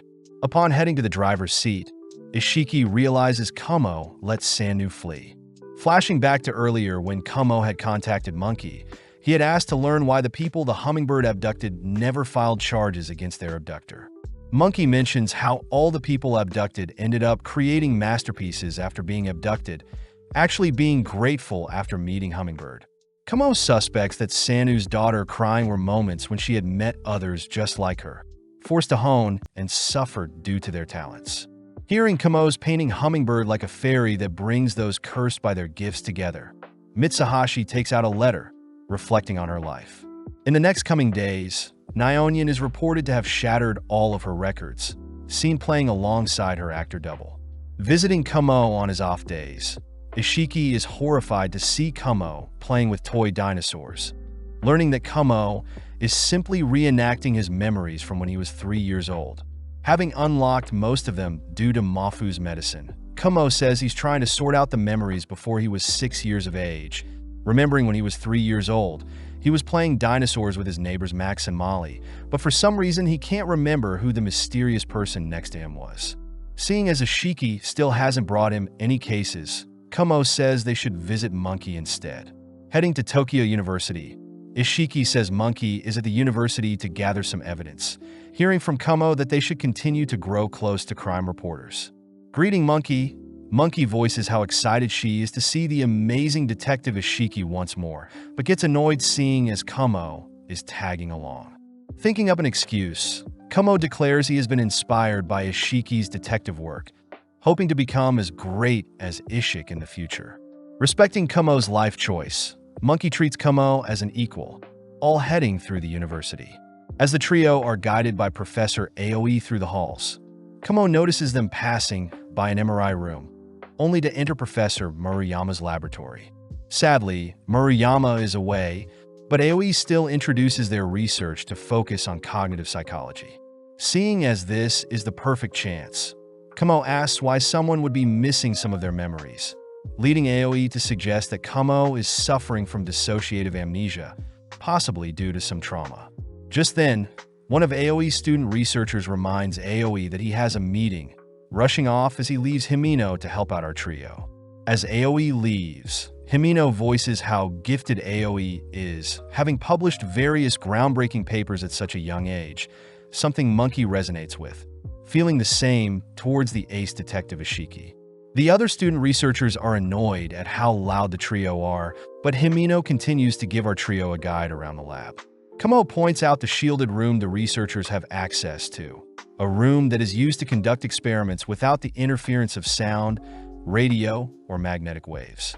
Taking a peek inside, the gang are surprised to see the confined space, learning that all data must be kept in the lab for confidentiality purposes. Himino points out that they also collaborate with the others to use the MRI lab nearby, equipment found in hospitals, but thanks to Aoi's reputation, they have access to such expensive equipment. Before Monkey and Himino can fangirl some more, Imai and Ogawa begin arguing over who reserved the experiment room first in the afternoon. Pissed, Nikki asks Himino to resolve the conflict, pointing out how Himino acts as the teacher's pet whenever Aoi is around. Wrapping up the tour, Himino apologizes for her lab members, but Ishiki reassures Himino that they are all human and they must be stressed about their research. Kumo butts in, suggesting that Himino be more confident and show off her skills to silence the haters, pleasing Himino as she promises to continue working hard. Before the gang leave, Monkey and Himino exchange phone numbers, cutting to the next day, where Ishiki and Kumo are enjoying some coffee. Out of nowhere, Monkey suddenly calls, only to terrify Ishiki as he hears Monkey crying. Calming Monkey down, Ishiki learns that an explosion occurred at the lab and that Himino is dead. Arriving on scene, Ishiki greets Amamiya, stating that he knew the person that passed away. Amamiya reports that the shielded room had supposedly been filled with flammable gas, only to be opened and ignited with a heat source, ultimately causing an explosion. Believing the heat gun to have ignited the gas, Amamiya suspects the incident to have been a murder attempt, something that makes Ishiki tremble in anger. When Ishiki asks to be in charge of this case, Amamiya says she can't trust a nervous wreck like him to lead the case. But suddenly Amamiya gets a call. Seeing Amamiya pretend to answer a call, Ishiki is shocked to hear that Amamiya will leave the case to Ishiki, swearing to get to the bottom of the mystery. Calling up Monkey, Ishiki tells Monkey he'll be taking the case, inspiring Monkey to pick herself up and meet Ishiki at the crime scene. Before Ishiki can break down crying, Kumo reminds Ishiki they have a murder to solve, heading to Aoi's lab only to ask Aoi what he was doing yesterday. With Kumo glancing at a picture frame on Aoi's desk, Aoi explains that he was performing experiments using MRI machines, but notes how the experiment room's light was off when he passed by last night. Kumo wonders if the equipment lost will be expensive to replace, but Aoi points out that the data is what is priceless along with Himino's life. Seeing Aoi distraught, Ishiki promises to do everything he can to retrieve the data, but asks if Aoi found anything strange recently. Suddenly reminded of something, Aoi hands Ishiki a letter sent to the lab recently. But upon opening the letter, Ishiki and Kumo are shocked to see it's a death threat to Himino. Ishiki concludes that the culprit had targeted Himino from the very beginning and must have known Himino would be using the shielded room in the morning.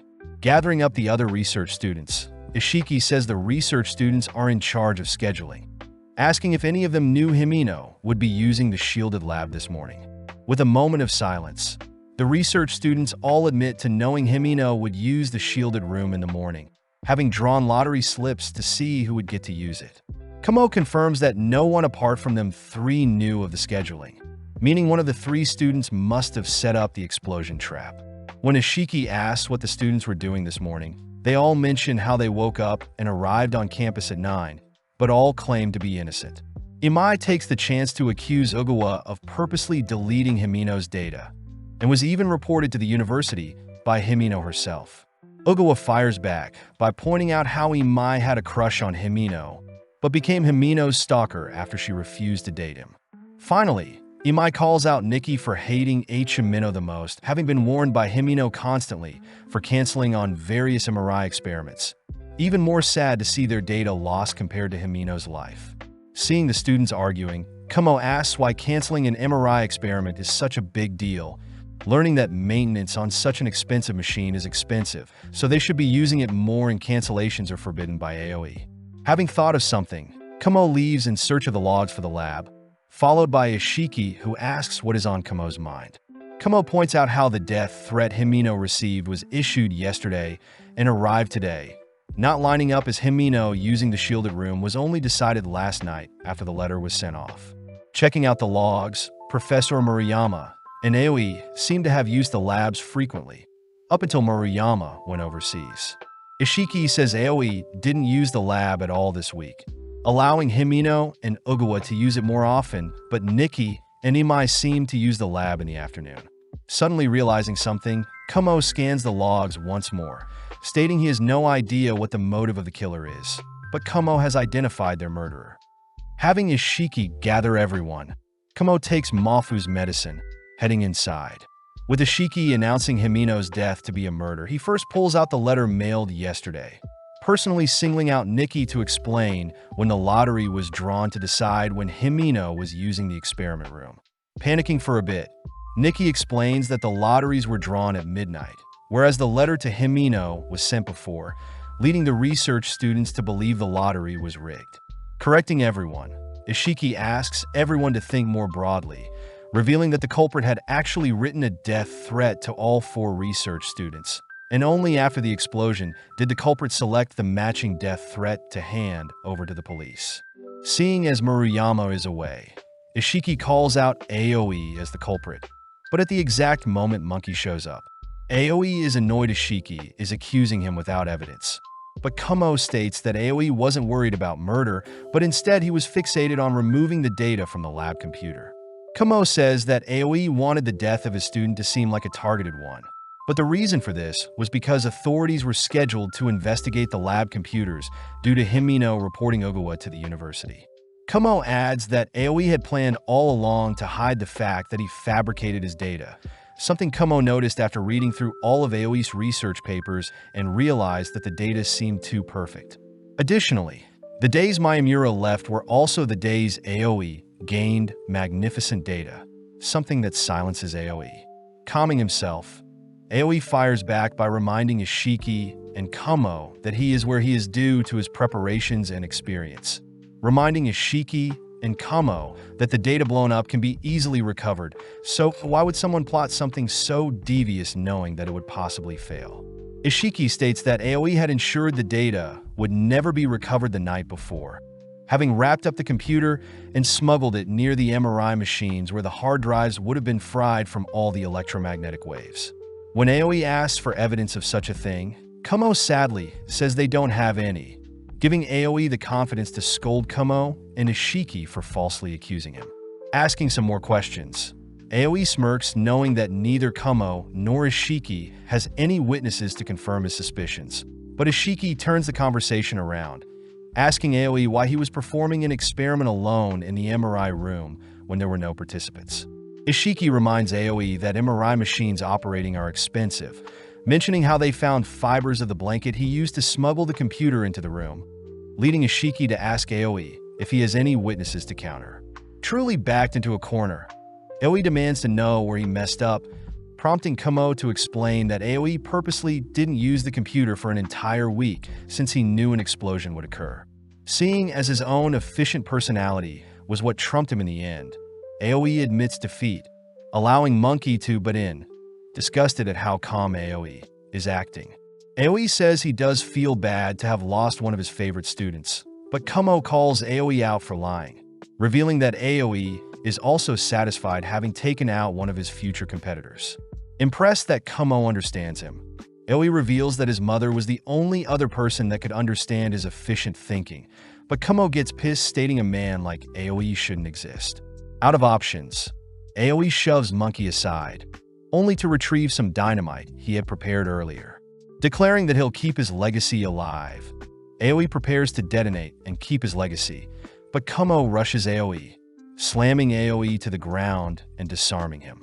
Glaring at Aoi, Kumo states Aoi will pay for what he has done, calling for police to drag Aoi away, all whilst he cries for his mom. With Amamiya praising Ishiki for his good work, she heads off, leaving Monkey in tears as she realizes Himino is never coming back.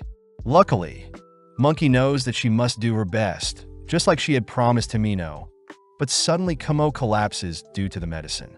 Having been returned to his apartment, Kumo suddenly jumps awake, scaring Ishiki, who says he had recently visited the funeral for Himino.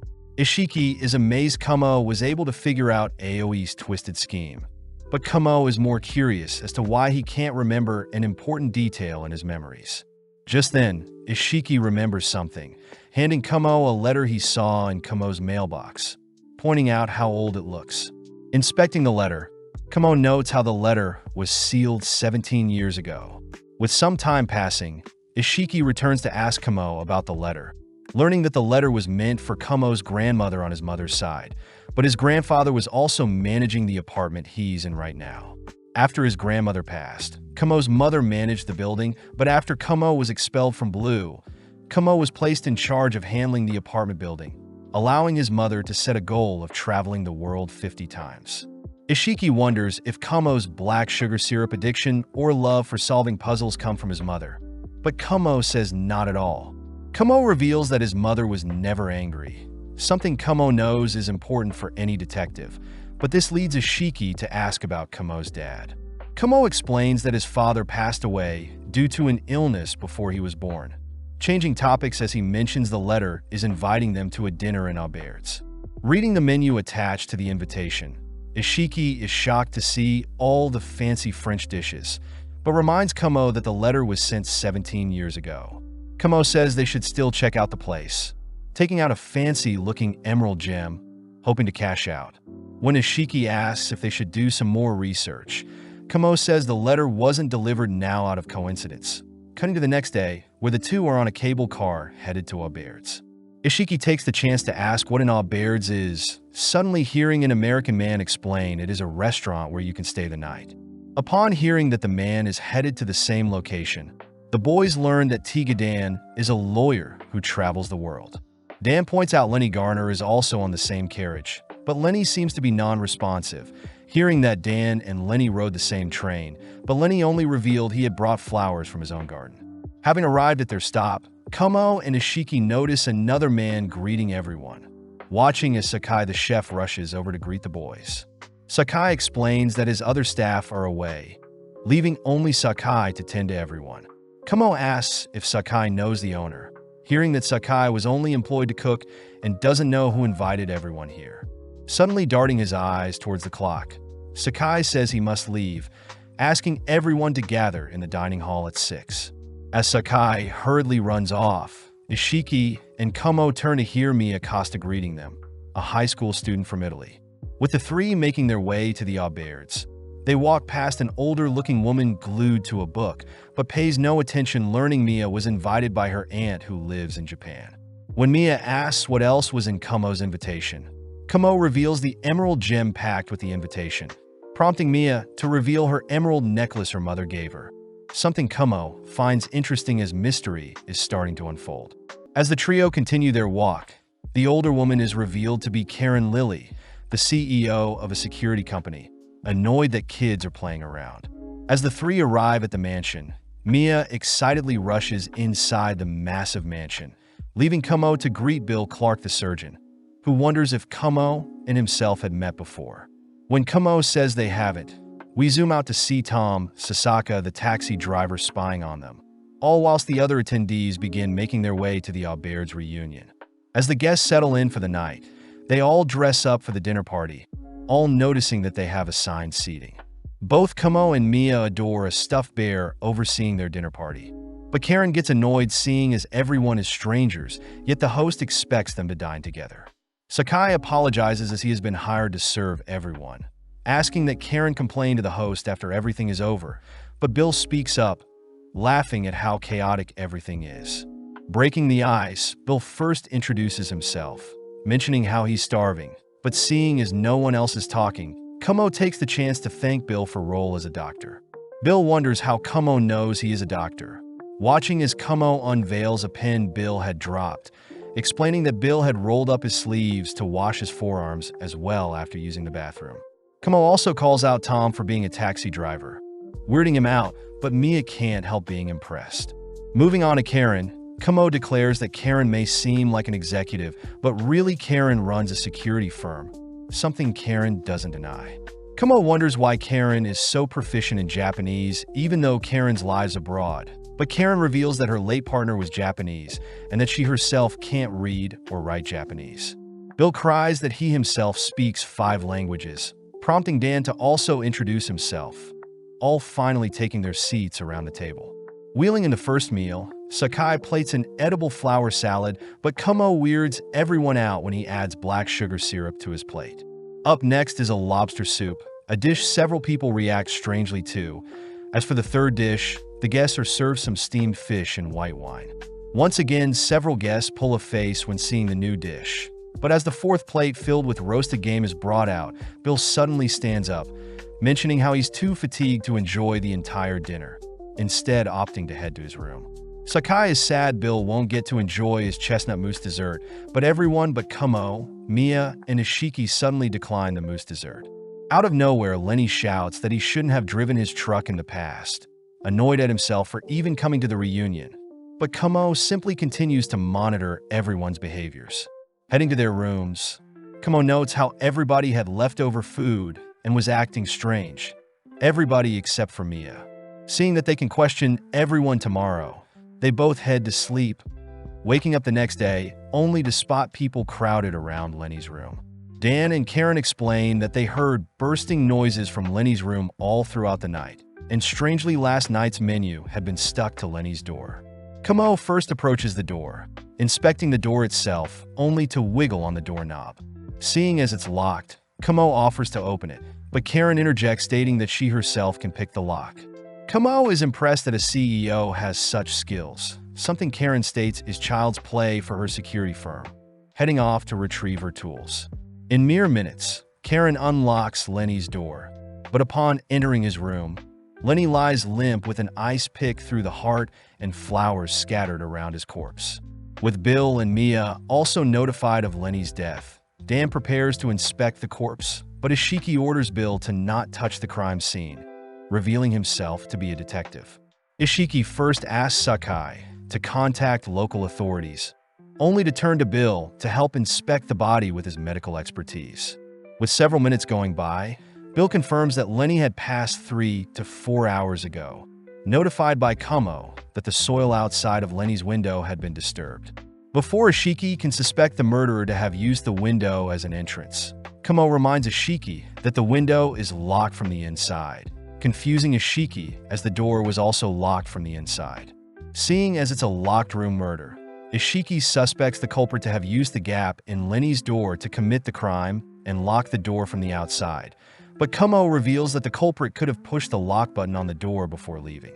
Kamo is more curious as to what the menu stuck to Lenny's door and the flowers around his corpse mean, suddenly spotting an emerald gem on the floor.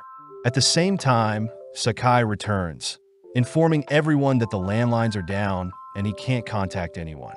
To make things worse, Sakai mentions how the ropeway and mountain road are the only paths to reach the landlines, but due to a landslide the mountain roads are closed. Kamo wonders if the culprit had cut off both communications and transportation to the outside world, all rushing towards the ropeway only to see that it is out of service. Seeing as Sakai is unaware of any other facilities in their vicinity, everyone begins to panic, demanding Ishiki to do something. When Ishiki begins to calm everyone down, he asks for alibis, but Kamo states that since the murder was before dawn, no one can be cleared of suspicion. At that moment, Tom suddenly runs away, prompting Ishiki and Kamo to give chase, only to discover Tom hiding behind some bushes. When Kamo asks why Tom fled, Tom accuses Kamo of blackmailing him, pointing out the full-course meal, the horrible murder method, and the emerald. Luckily, Ishiki vouches for Kamo's innocence, all heading back to the hotel as Tom sits by the fountain, preparing to explain what is on his mind. Tom first starts by pointing out that the first dish last night resembled a meal a man Tom met online had bought him 17 years ago. Tom says 17 years ago, he was a taxi driver acting as a mule, helping to transport illegal goods and to never question the missions. One day, the same man had given Tom a simple task of delivering a husband and pregnant wife to a hospital. But several days passed, and Tom found out the husband he picked up had been murdered and abandoned in a nearby river. Tom had tried to suppress the memories of that day, but seeing Kamo last night, Tom states that the man he met 17 years ago had the exact figure and eyes as Kamo, even dumping syrup all over his meal. Tom apologizes knowing that Kamo was still a child 17 years ago, but points out that Kamo has the same crescent-shaped scar as the mysterious man, suddenly triggering something in Kamo.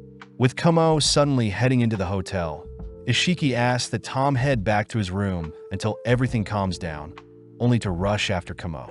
Ishiki asks what is on Kamo's mind, learning that Kamo had seen pictures of his father with the same scar as himself, suddenly getting a migraine.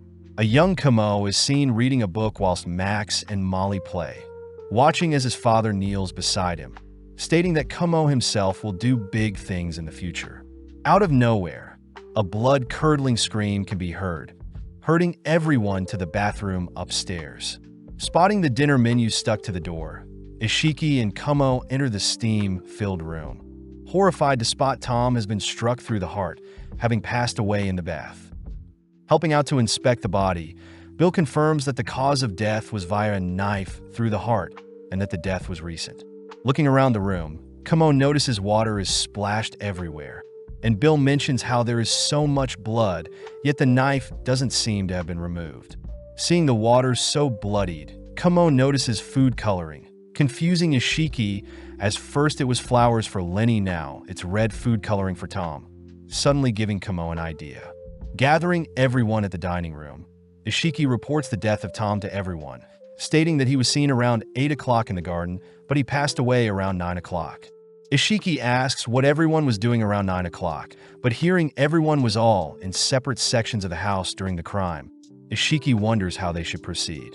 Pissed, Karen states that Ishiki seems to be useless, demanding to be personally excluded as a suspect, as she has no connection to any of the other guests, but Kamo calls Karen's bluff.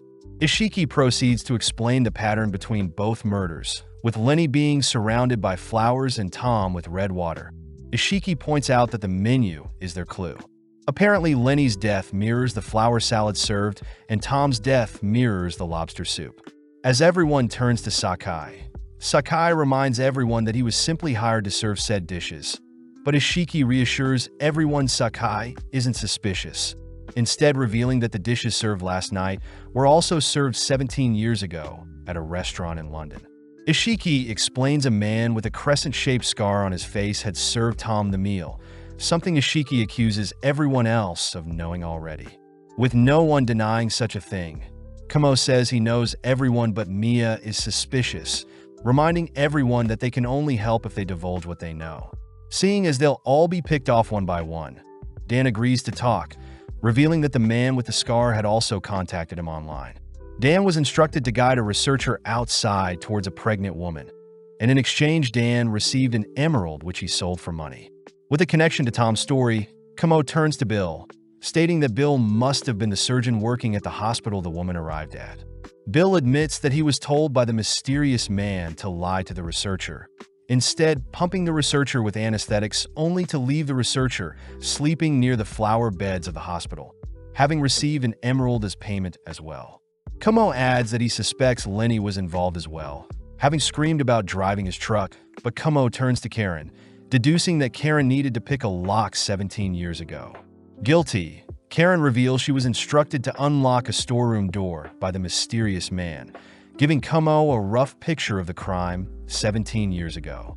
Kamo begins painting a picture, starting with Dan, who guided a researcher out towards a pregnant lady, helping her to a nearby hospital where Tom had driven the two. Next, Bill would put the researcher to sleep with anesthesia, only for Lenny to load and move the researcher to the unlocked storage room, allowing the mysterious man to slay and dispose of the researcher's body in a river.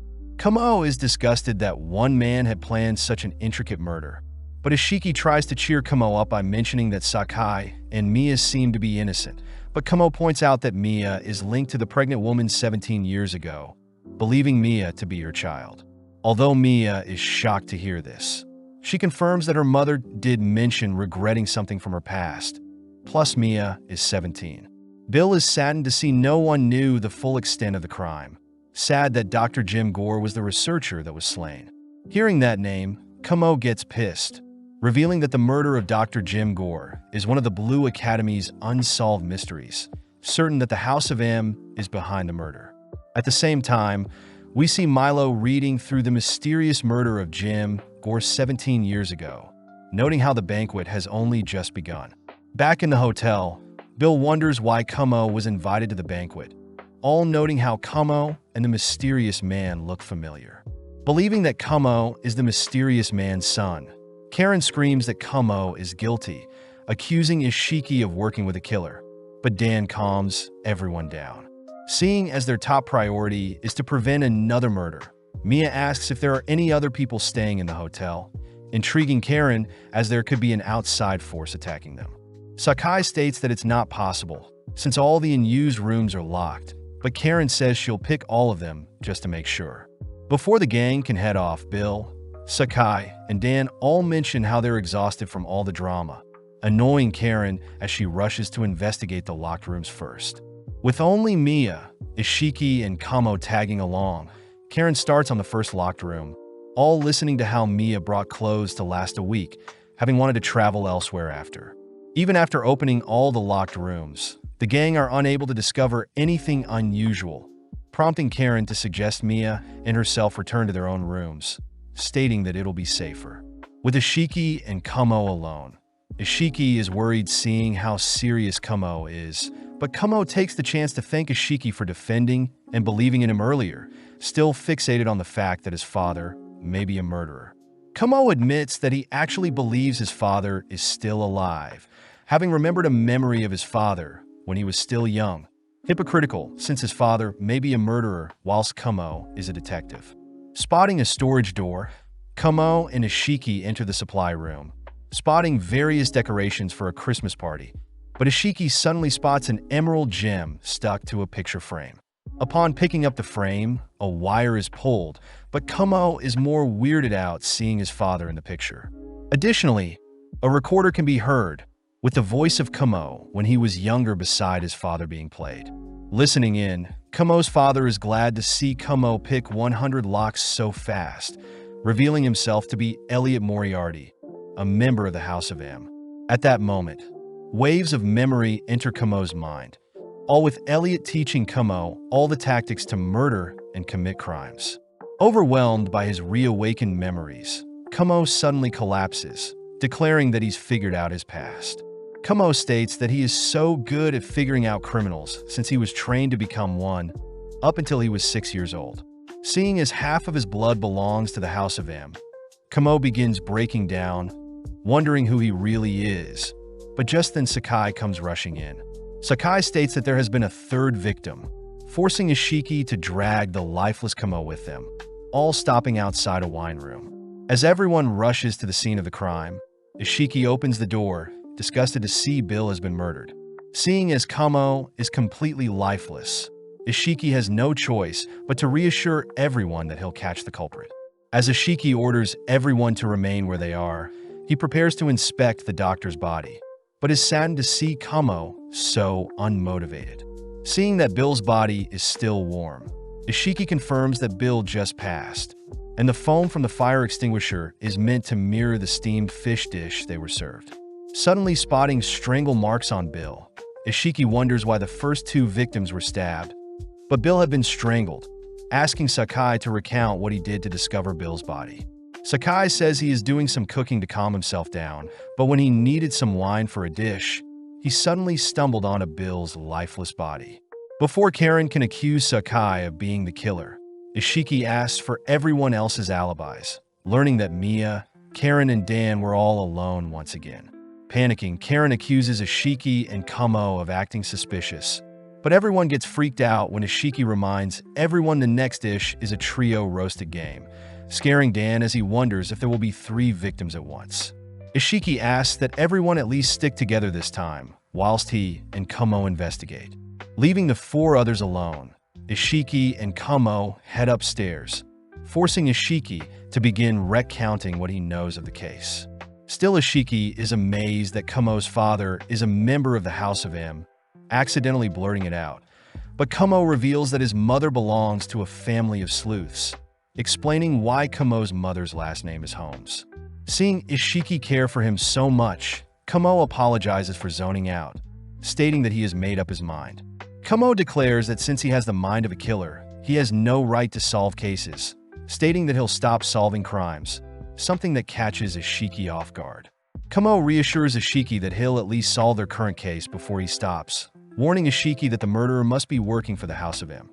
Giving Ishiki some tips for when he's alone, Kumo advises that Ishiki revisit crime scenes, both stopping in front of a fire extinguisher case outside the wine cellar.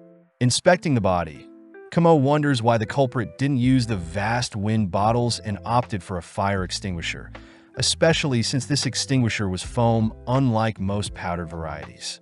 Next, they visit Lenny's body, both spotting a blood stain outside of Lenny's room, meaning Lenny must have been attacked outside his room. As for the flowers littered around, Kumo realizes that Lenny has been covered by more flowers than normal, both rushing outside only to spot patches of flowers trimmed from their stems.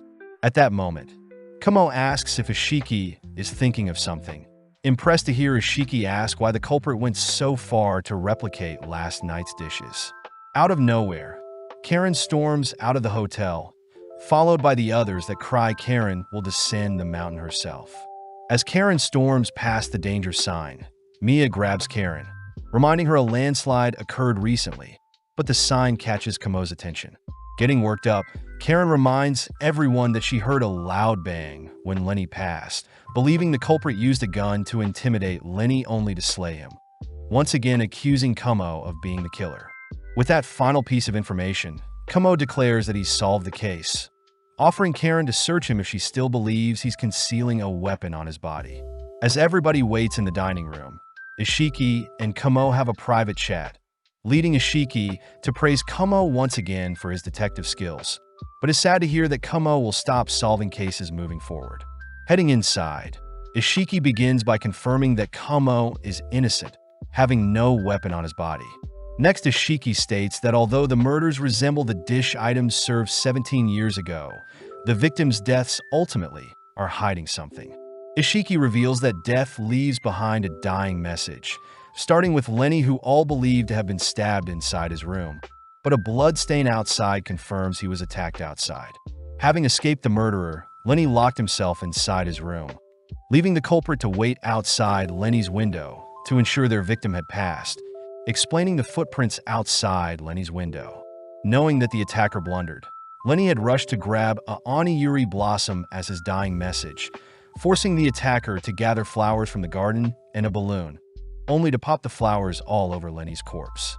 The scattered flowers helped mask the oniyuri Lenny was holding, and this also explains the popping sound Karen heard during the night of Lenny's death. Since the killer blundered their first kill, the culprit proceeded to use the menu dishes to give a reason to their kills. But Mia wonders what an oniyuri symbolizes.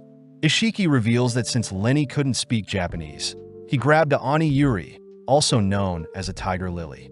With both Karen Lily and Tiger Dan being placed in the spotlight, Ishiki reassures everyone that only one of them is guilty, reminding everyone that the culprit was unable to unlock the door.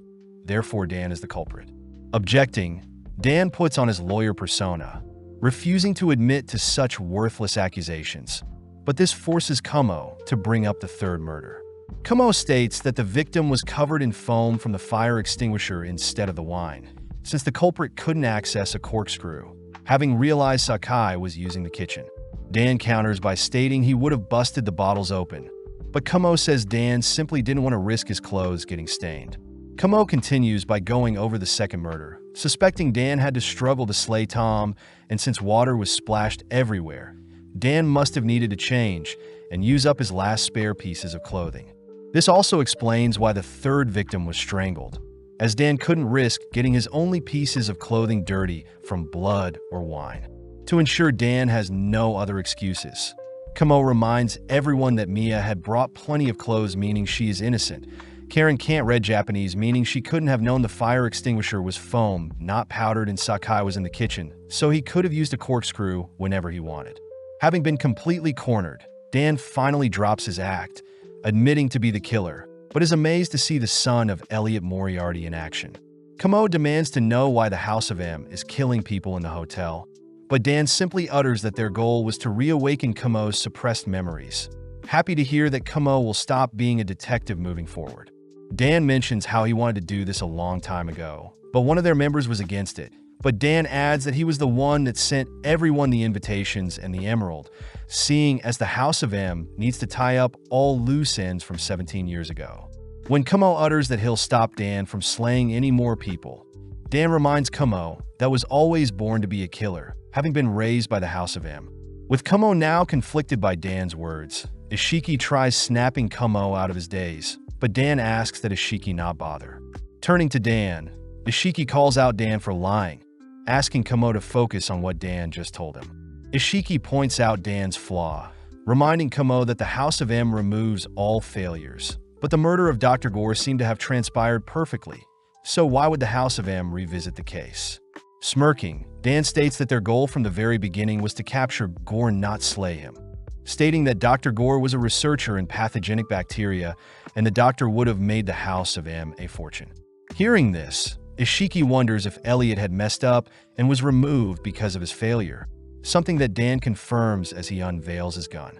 Frightened, Karen accidentally knocks over a wine glass, triggering another memory from Kamo's childhood, seeing the moment when his father was assassinated for his failure. Dan is happy Kamo finally remembers, but Kamo wonders why he cares so much for his father, now knowing that his father was a criminal. Seeing another memory, Kamo hears his dad utter that Kamo is a forbidden child, having been raised by both good and evil. Elliot points out he has lived a miserable life, unable to break free from the Moriarty name, but knowing that Kamo is different, Elliot tells Kamo to forge his own path, offering to teach Kamo all that he knows. Having cleared his mind of any doubt, Kamo speaks up, asking Dan why he is tying loose ends now when he could have done it 17 years ago, suspecting Elliot to be the one that tricked Dan. Kamo deduces that Dan only found out recently that others were involved, and that Dr. Gore is actually still alive, something Dan is impressed Kamo knows. Kamo points out having Dr. Gore transported to the hospital, then to a shed is strange, believing Gore must have been swapped out for a dummy corpse. Seeing as the truth is out, Dan reveals that the House of M had uncovered that Elliot rescued Gore from being tortured by the House of M, having sent him to Switzerland under a new name, something that makes Kamo burst into laughter. Kamo apologizes, having finally remembered what his father had left behind, declaring that he'll continue to unravel the House of M with his partner Ishiki. Seeing Dan threaten everyone with his gun, Kamo calls Dan's bluff, knowing that Dan must keep Kamo alive. Annoyed, Dan admits that he was instructed to feed Kamo all of this information secretly, but out of nowhere the teddy bear overseeing everything transforms, suddenly hearing someone speaking through the bear. The voice reveals itself to be the eldest son of the Moriarty house, Milo Moriarty, saddened to hear that he must intervene after Uncle Dan's poor results. Before Milo says anything else, Kamo orders the others to cover their ears, asking Milo to leave them alone as they are innocent bystanders. But Milo states he must ensure every loose end is dealt with. Ishiki butts in, stating that the police will find Milo, but Milo points out how irritating Ishiki is, reminding Ishiki that he's only alive because the House of M allows it. Seeing Kamo tense up, Milo says he knows about the meds Kamo is taking, but Kamo says he knows there was an operation performed on him after the bloody training incident. Milo tells Kamo the meds he is taking are slowly killing him, as the murderous urges are being inflicted back at himself. But Kamo taunts Milo, stating that Milo is too scared to remove his curse and fight him fairly. Not even fazed by Kamo's words, Milo says he considers Kamo as a mere toy, having kept Kamo distracted but will occasionally revisit and play with Kamo for a bit. Milo reminds Kamo that he has failed to stop 3 murders, but rewarding Kamo for cornering Dan, Milo utters that the person who performed the operation on Kamo was in fact a member of the Moriarty household. On top of that, Milo spills that that exact member is also the mole in blue, the person the principal was referring to. With nothing else to say, Milo calls on everyone to perish, suddenly setting off various explosives in the house in order to recreate the roasted game dish. With fire spreading throughout the dining room, Sakai and Karen attempt to escape, but Dan places a bullet through their legs, dropping them onto the ground. As Dan leaves with the teddy bear, Kamo suddenly collapses, forcing Ishiki to rush and check on Karen and Sakai, asking Mia to help drag the two to an opening in the house. Having secured Karen and Sakai, Ishiki rushes back in for Kamo, who is grateful that Ishiki is so dead set on saving him. Forcing Kamo onto his legs, Ishiki looks for an exit, but is terrified to see every exit has been blocked off. Knowing that this is their final moment together, they both sit down, thinking back on their lives, all whilst the house around them continues to crumble. Before Kamo can say his final words, a grenade blows open the ceiling, only for Spitz to appear, rescuing the two. Apparently, Blue had anonymously received word of something strange happening at the Albert's hotel, allowing Spitz to investigate and save our duo. As for the others, they have been placed in top secret protection moving forward, cutting forward a few days where Kamo seems to be doing fine, instead complaining about how bad of a father Elliot was. The season ends with Kamo more passionate than ever to defeat the House of M and avenge his father, grateful for all the things his father taught him.